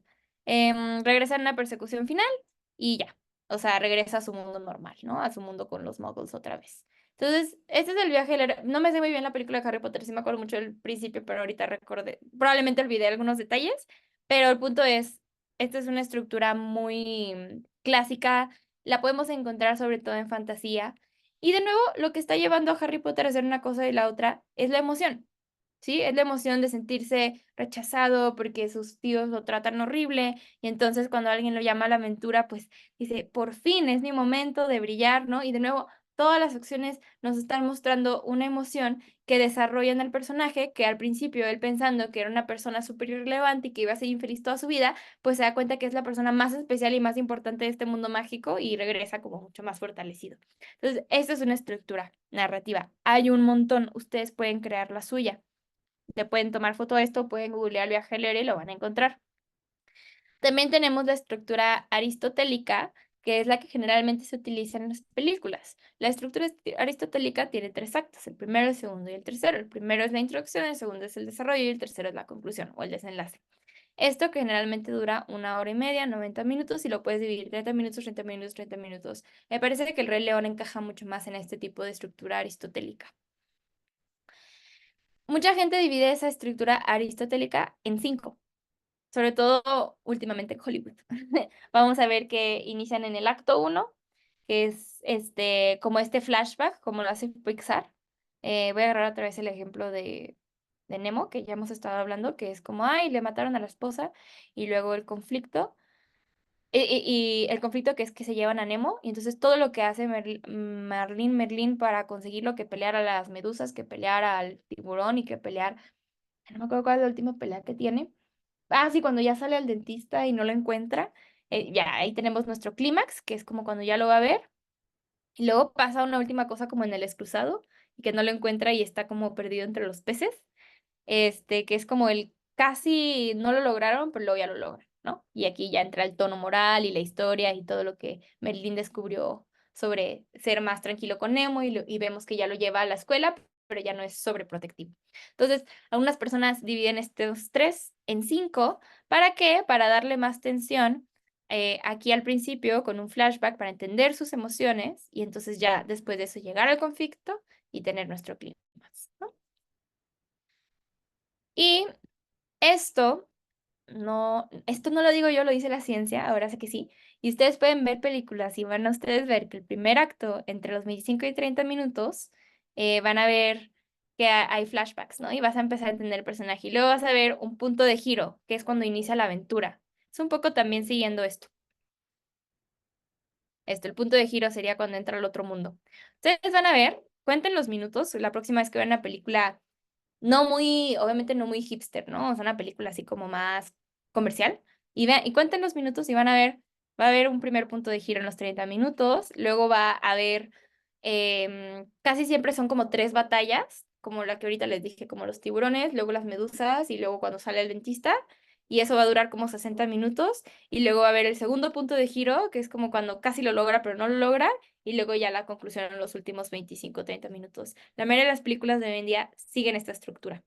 Yo la comparto porque es eficiente, y les puede servir ahorita que vayan a contar un cuento y que empiecen a narrar, y sobre todo también cuando vean películas que las vean de otra manera, que las vean como, ¿qué es lo que te hace conectar con un personaje? No es que lo están persiguiendo los tiburones, es que sabes que están buscando a su hijo. Es eso. Entonces es ponerle atención a eso y tratar de verlas de otra manera. Esas son las estructuras narrativas. Hay un montón. Las que están basadas en emoción, que son las que hemos visto hoy, van a seguir más o menos estos 3 actos o 5 actos. Y hay gente que todavía divide los 3 actos en 10 actos. Ya cada quien puede ser tan meticuloso como quiera, dependiendo del espacio o lo mucho que quiera abarcar o profundizar en un tema. Bueno, ¿hasta aquí tienen alguna duda, comentario? Muy bien. Entonces, vamos a leer ahora sí. Yo creo que sí nos da perfecto tiempo un cuento de Amparo Dávila. Y porque ahorita he hablado de mucha película y de solo el mini cuento de Augusto Monterroso. Entonces vamos a leer algo. Vamos a leer a Amparo Dávila, que es una escritora mexicana que nació en Zacatecas. Es una escritora sobre todo del siglo XX, el siglo pasado.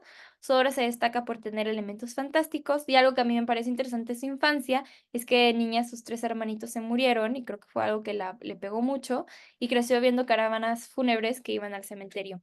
Entonces ella es una escritora, yo diría que de terror porque mezcla realidad y lo fantástico. Entonces vamos a leer el cuento. Voy a compartir mi pantalla. Wow, vamos a sacarlo acá. ¿Pueden ver toda mi pantalla? ¿Sí? Bueno, Sí. gracias. Tiene 4 páginas. Entonces, 4 voluntarios que se pueden poner en el chat, cada quien una página.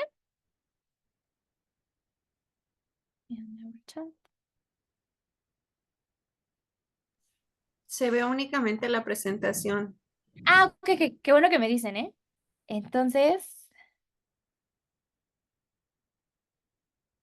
déjame vuelvo a compartir. Ahí está. ¿Ya lo ven? Sí. Muy bien. 4 personas. No, una. Gracias, Hiromi. 4 personas que me puedan ayudar. Una persona que me ayude a la primera página. Porque si yo lo leo todo, oigan, me voy a cansar y yo llevo hablando mucho. Necesito que me ayuden. Yo puedo leer la primera. Gracias, Hiromi. Adelante.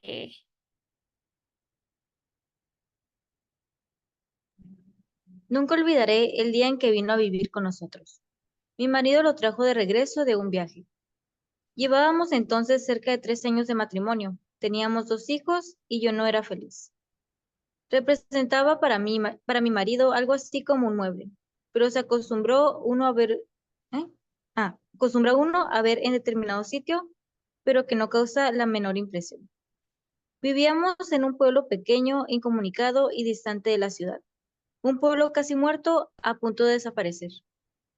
No pude reprimir un grito de horror cuando lo vi por primera vez. Era lúgubre, siniestro, con grandes ojos amarillentos, casi redondos y sin parpadeo, que parecían penetrar a través de las cosas y de las personas.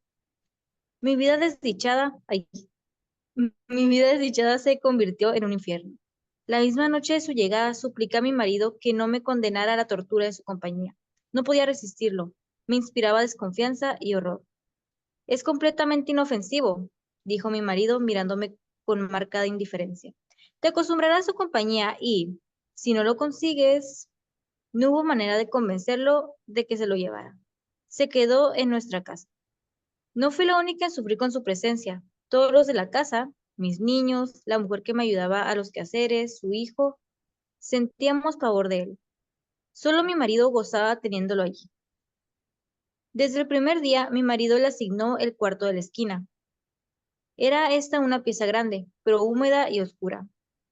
Por 2 inconvenientes, yo nunca la ocupaba. Sin embargo, él pareció sentirse contento de la habitación.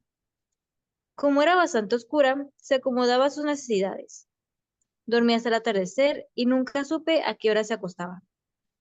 Perdí la poca paz de que gozaba en la casona.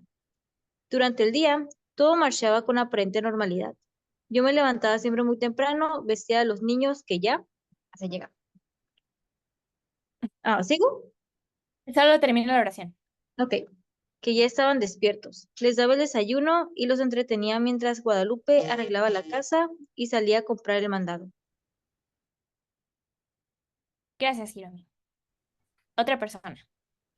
La casa era muy grande, con un jardín en el centro y los cuartos distribuidos a su alrededor. Entre las piezas y el jardín había corredores que protegían las habitaciones del rigor de las lluvias y del viento que eran frecuentes.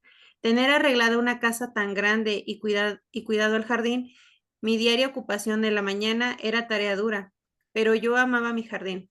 Los corredores estaban cubiertos por enredaderas que floreaban casi todo el año. Recuerdo cuánto me gustaba por las tardes sentarme en uno de aquellos corredores a coser la ropa de los niños, entre el perfume de las madreselvas y de las bugambilias.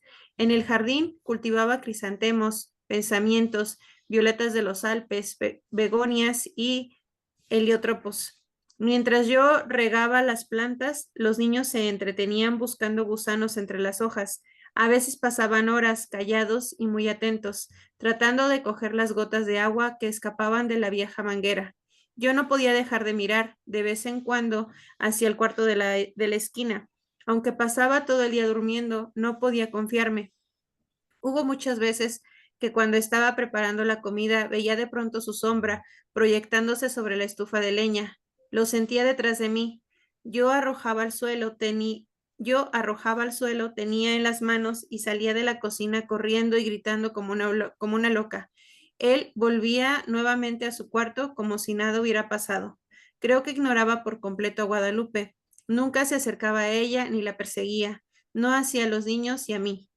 A ellos los odiaba y a mí me acechaba siempre. Cuando salía de su cuarto comenzaba la más terrible pesadilla que alguien pueda vivir. Se situaba siempre en un pequeño cenador enfrente de la puerta de mi cuarto. Yo no salía más. Algunas veces, pensando que aún dormía, yo iba hacia la cocina por la merienda de los niños. De pronto lo descubría en algún oscuro rincón del corredor, bajo las enredaderas. Allí está ya, Guadalupe, gritaba desesperada. Guadalupe y yo nunca lo nombrábamos. Nos parecía que al hacerlo cobraba realidad aquel ser tenebroso. Siempre decíamos, allí está, ya salió, está durmiendo. Él. Solamente hacía dos comidas, una cuando se levantaba al anochecer y otra, tal vez en la madrugada, antes de acostarse. Guadalupe era la encargada de llevarle la bandeja. Puedo asegurar que la arrojaba dentro del cuarto, pues la pobre mujer sufría el mismo terror que yo. Toda su comida se reducía a carne, no probaba nada más. Cuando los niños se dormían, Guadalupe me llevaba la cena al cuarto. Yo no podía dejarlos solos, sabiendo que se había levantado o estaba por hacerlo. Una vez terminadas sus tareas, Guadalupe se iba con su pequeño a dormir y yo me quedaba sola, contemplando el sueño de mis hijos. Como la puerta de mi cuarto quedaba siempre abierta, no me atrevía a acostarme, temiendo que en cualquier momento pudiera entrar y atacarnos. Y no era posible cerrarla. Mi marido llegaba siempre tarde y al no encontrarla abierta, habría pensado, y llegaba bien tarde, que tenía mucho trabajo, dijo alguna vez. Pienso que otras cosas también lo entretenían. Gracias, Iris. Siguiente persona.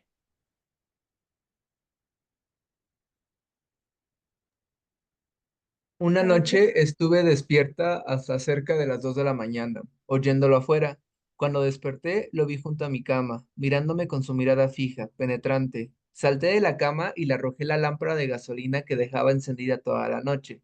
No había luz eléctrica en aquel pueblo, y no hubiera soportado quedarme a oscuras, sabiendo que en cualquier momento él se liberó del golpe y salió de la pieza. La lámpara se estrelló en el piso de ladrillo y la gasolina se inflamó rápidamente. De no haber sido por Guadalupe, que acudió a mis gritos, habría ardido toda la casa. Mi marido no tenía tiempo para escucharme ni le importaba lo que sucediera en la casa. Solo hablábamos lo indispensable. Entre nosotros, desde hacía tiempo, el efecto y las palabras habían agotado. Vuelvo a sentirme enferma cuando recuerdo. Guadalupe había salido a la compra y dejó al pequeño Martín dormido en un cajón donde lo acostaba durante el día. Fui a verlo varias veces, dormía tranquilo. Era cerca del mediodía. Estaba peinando a mis hijos cuando oí el llanto del pequeño mezclado con extraños gritos. Cuando llegué al cuarto, lo encontré golpeando cruelmente al niño. Aún no sabría explicar cómo le quité al pequeño y cómo me lancé contra él con una tranca que encontré a la mano, y lo ataqué con toda la furia contenida por tanto tiempo. No sé si llegué a causarle mucho daño, pues caí sin sentido. Cuando Guadalupe volvió del mandado, me encontró desmayada y a su pequeño lleno de golpes y de araños que sangraban. El dolor y el coraje que sintió fueron terribles. Afortunadamente el niño no murió y se recuperó pronto. Temí que Guadalupe se fuera y me dejara sola. Si no lo hizo, fue porque era una mujer noble y valiente que sentía gran afecto por los niños y por mí. Pero ese día nació en ella un odio que clamaba venganza. Cuando conté lo que había pasado a mi marido, le exigí que se lo llevara, alegando que podía matar a nuestros niños como trató de hacerlo con el pequeño Martín. Cada día estás más histérica. Es realmente doloroso y deprimente contemplarte así. Te he explicado 1000 veces que es un ser inofensivo. Pensé entonces en huir de aquella casa, de mi marido, de él, pero no tenía dinero y los medios de comunicación eran difíciles. Sin amigos ni parientes a quienes recurrir, me sentía tan sola como un huérfano. Mis niños estaban atemorizados, ya no querían jugar en el jardín y no se separaban de mi lado. Cuando Guadalupe salió al mercado, me encerraba con ellos en mi cuarto. Esta situación no puede continuar, le dije un día a Guadalupe. Tendremos que hacer algo y pronto, me contestó. Pero, ¿qué podemos hacer las dos solas? Solas, es verdad, pero con un odio. Sus ojos tenían un brillo extraño, sentí miedo y alegría.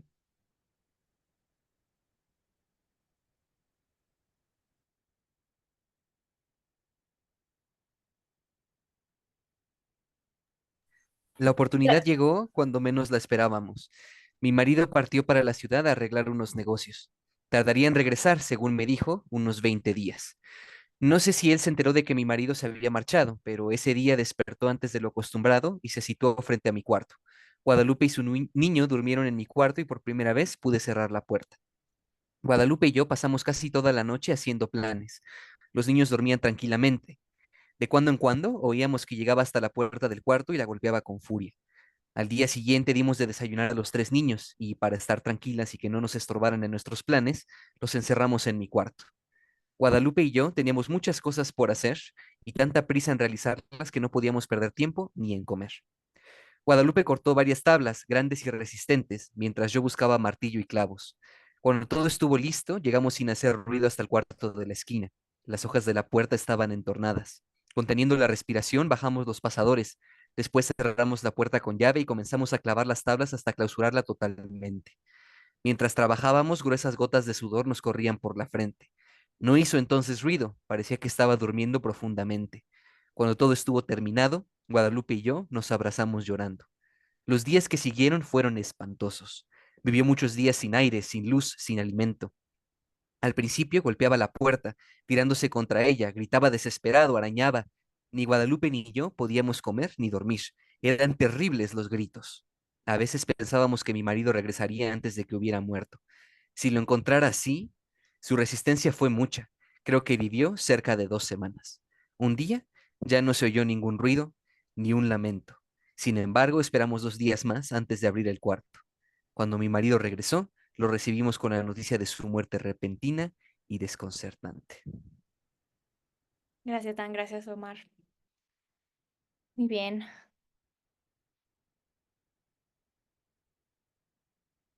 ¿Qué les pareció el cuento?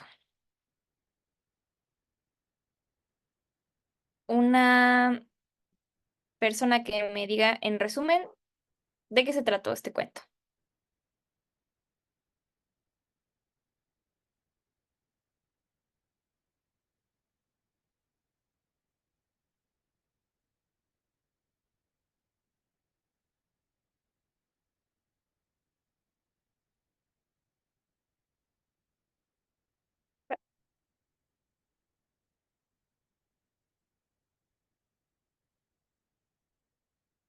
¿Quién lo está narrando?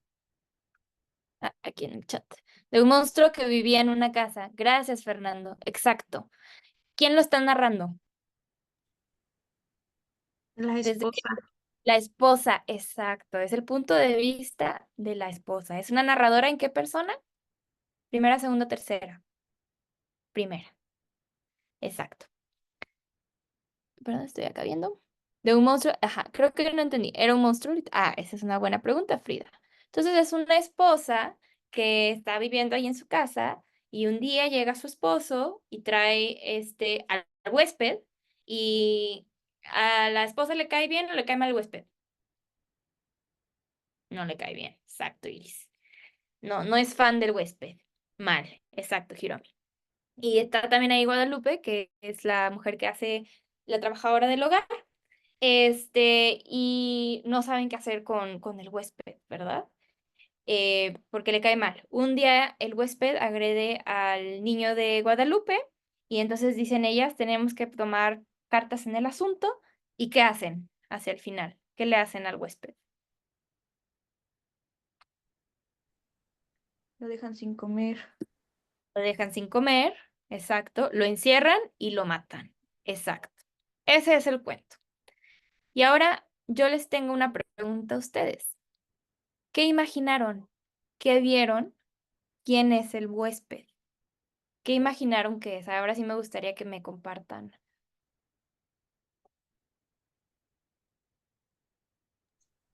¿Tú qué Pues, imaginaste, Omar? Ah, bueno, Frida, adelante. bueno, es que yo no sé.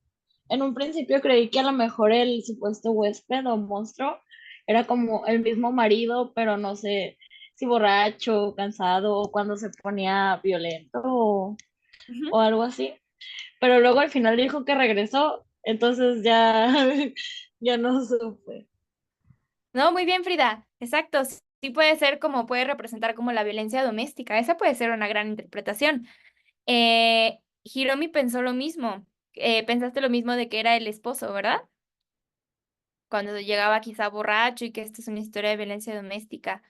¿Qué más O pensaron? algún familiar también pensé del marido, algún familiar o algún amigo del marido.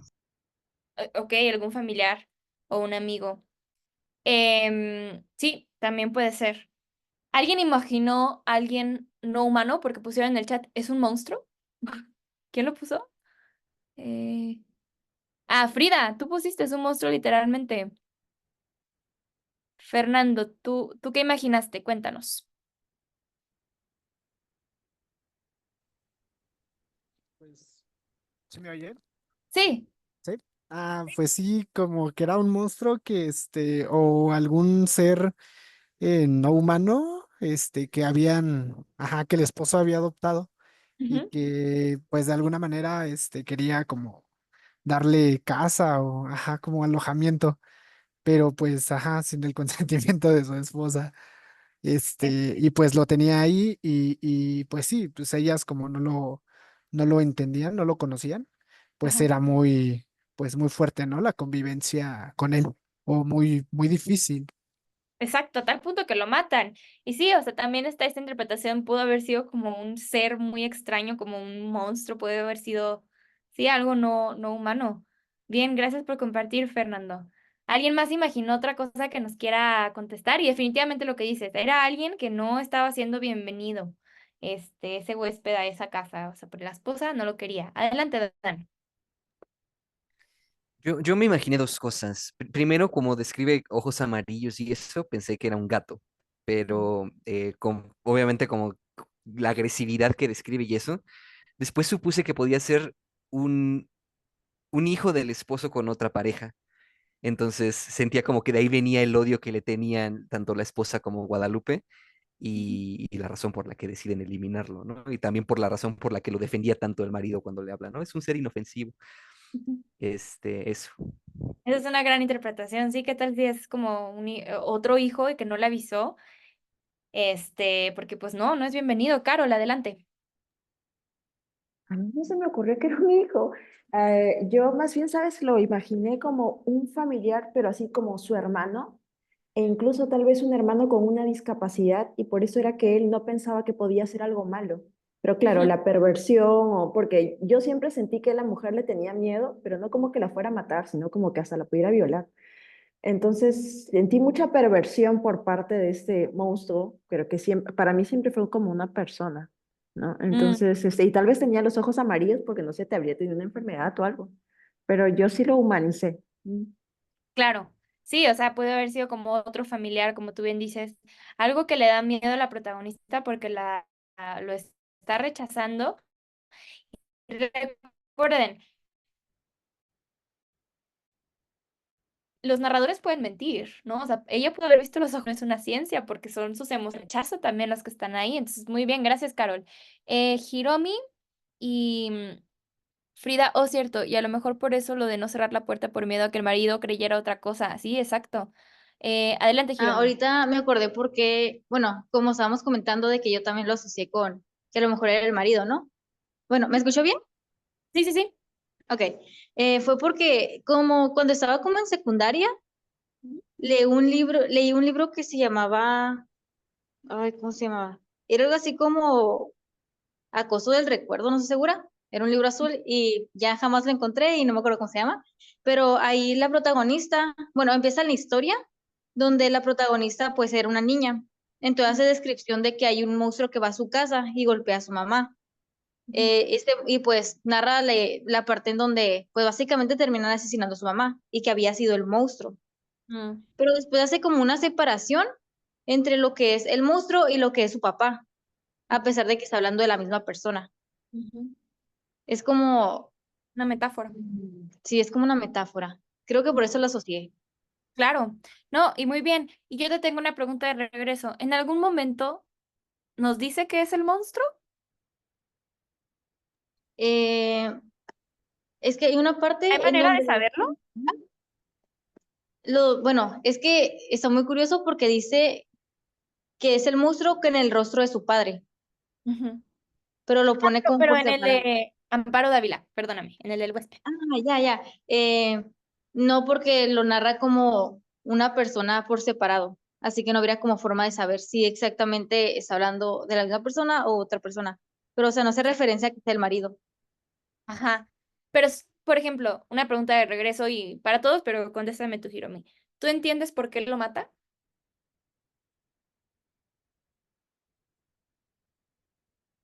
O sea, la razón por la que lo mató o qué simbolizaría eso.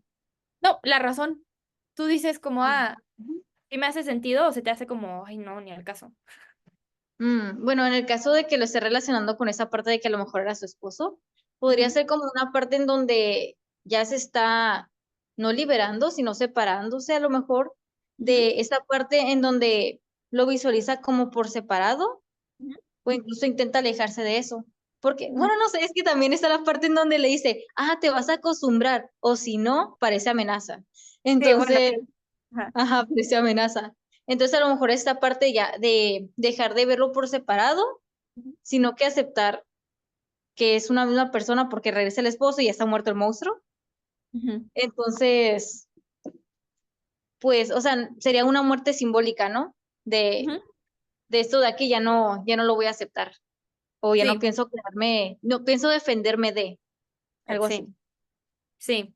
No, y eso es en el plano simbólico y tienes mucha razón. Y también yo creo que en el plano literal y en el plano emocional, que es lo que hemos estado hablando en el taller, ponen en el chat, porque le da miedo, porque está cansada de vivir con miedo, porque en cualquier momento el huésped puede hacer algo. Ella tiene miedo y por eso lo mata. Que de nuevo,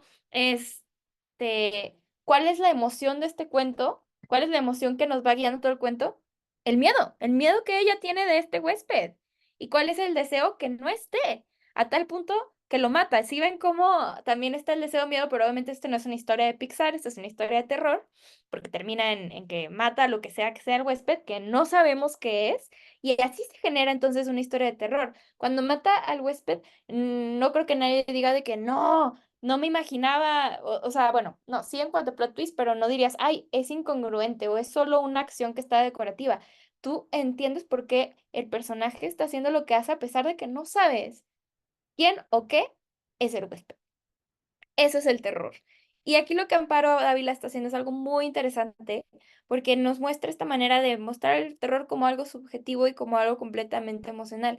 El terror no es que yo te muestre cómo despedazan a alguien El terror es lo que tú puedes llegar a imaginar que es el huésped.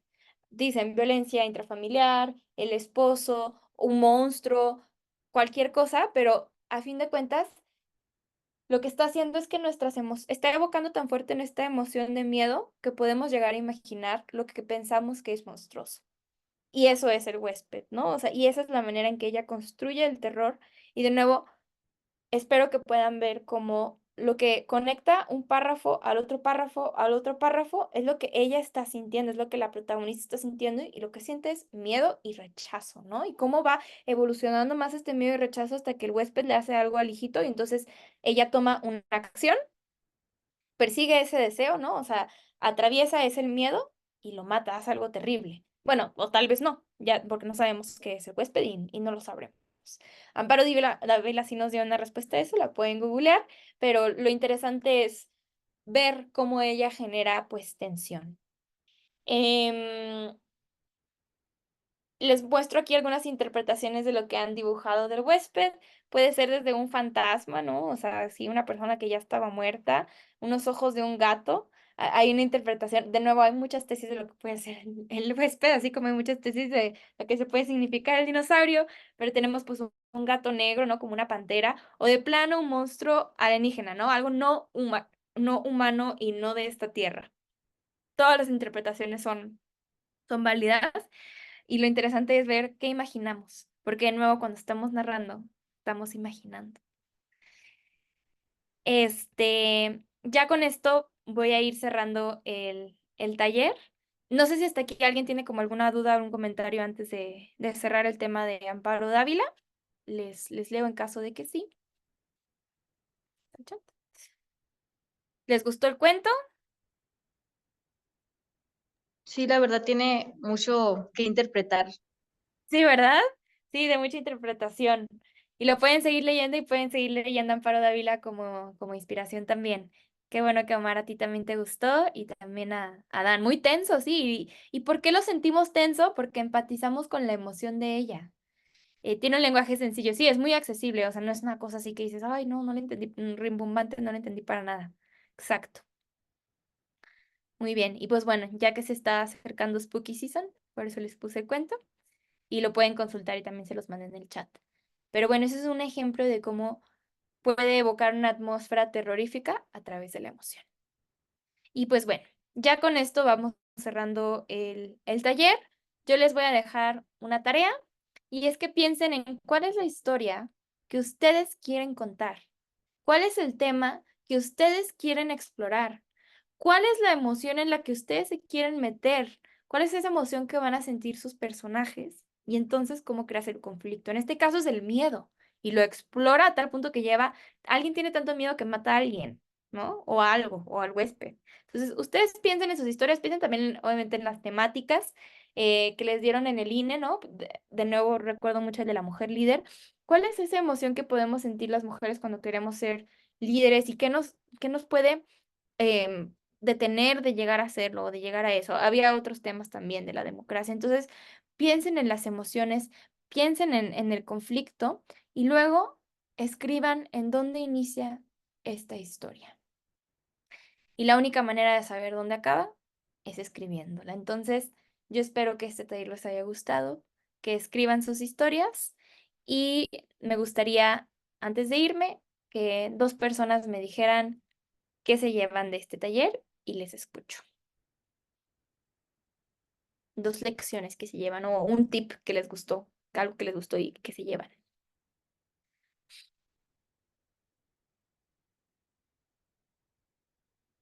O nadie aprendió nadie.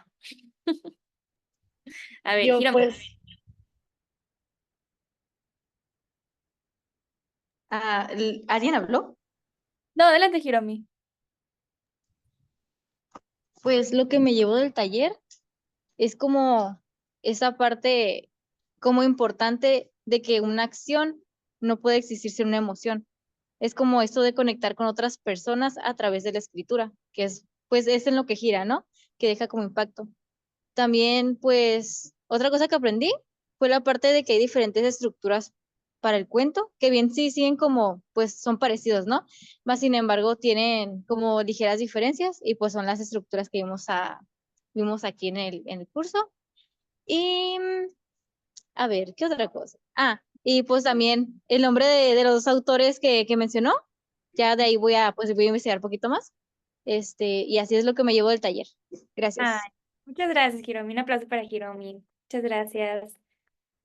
También pusieron aquí, Arlet, me gustó que se compartan preguntas clave para trazar su propia historia. Exacto. Em, sí. Ah, Frida, adelante. Perdón.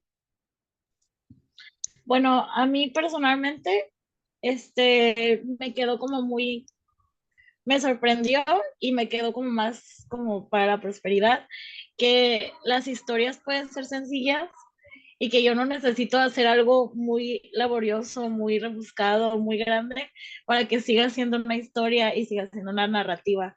Y eso siento que a mí personalmente me va a servir mucho porque yo tenía esta creencia de que todo tiene que ser perfecto, todo tiene que ser grande, excelente, enorme. Entonces eso lo agradezco. Ay, qué bueno que estás más tranquila con eso y que sepas que cuando narramos estamos hablando de emociones y todas las personas tenemos emociones, entonces todas las personas tenemos algo que decir, por ende. Entonces, gracias por ese comentario. Un aplauso para Frida. Muchas gracias. Bueno, ¿alguna otra persona quiere decir algo antes de que cerremos?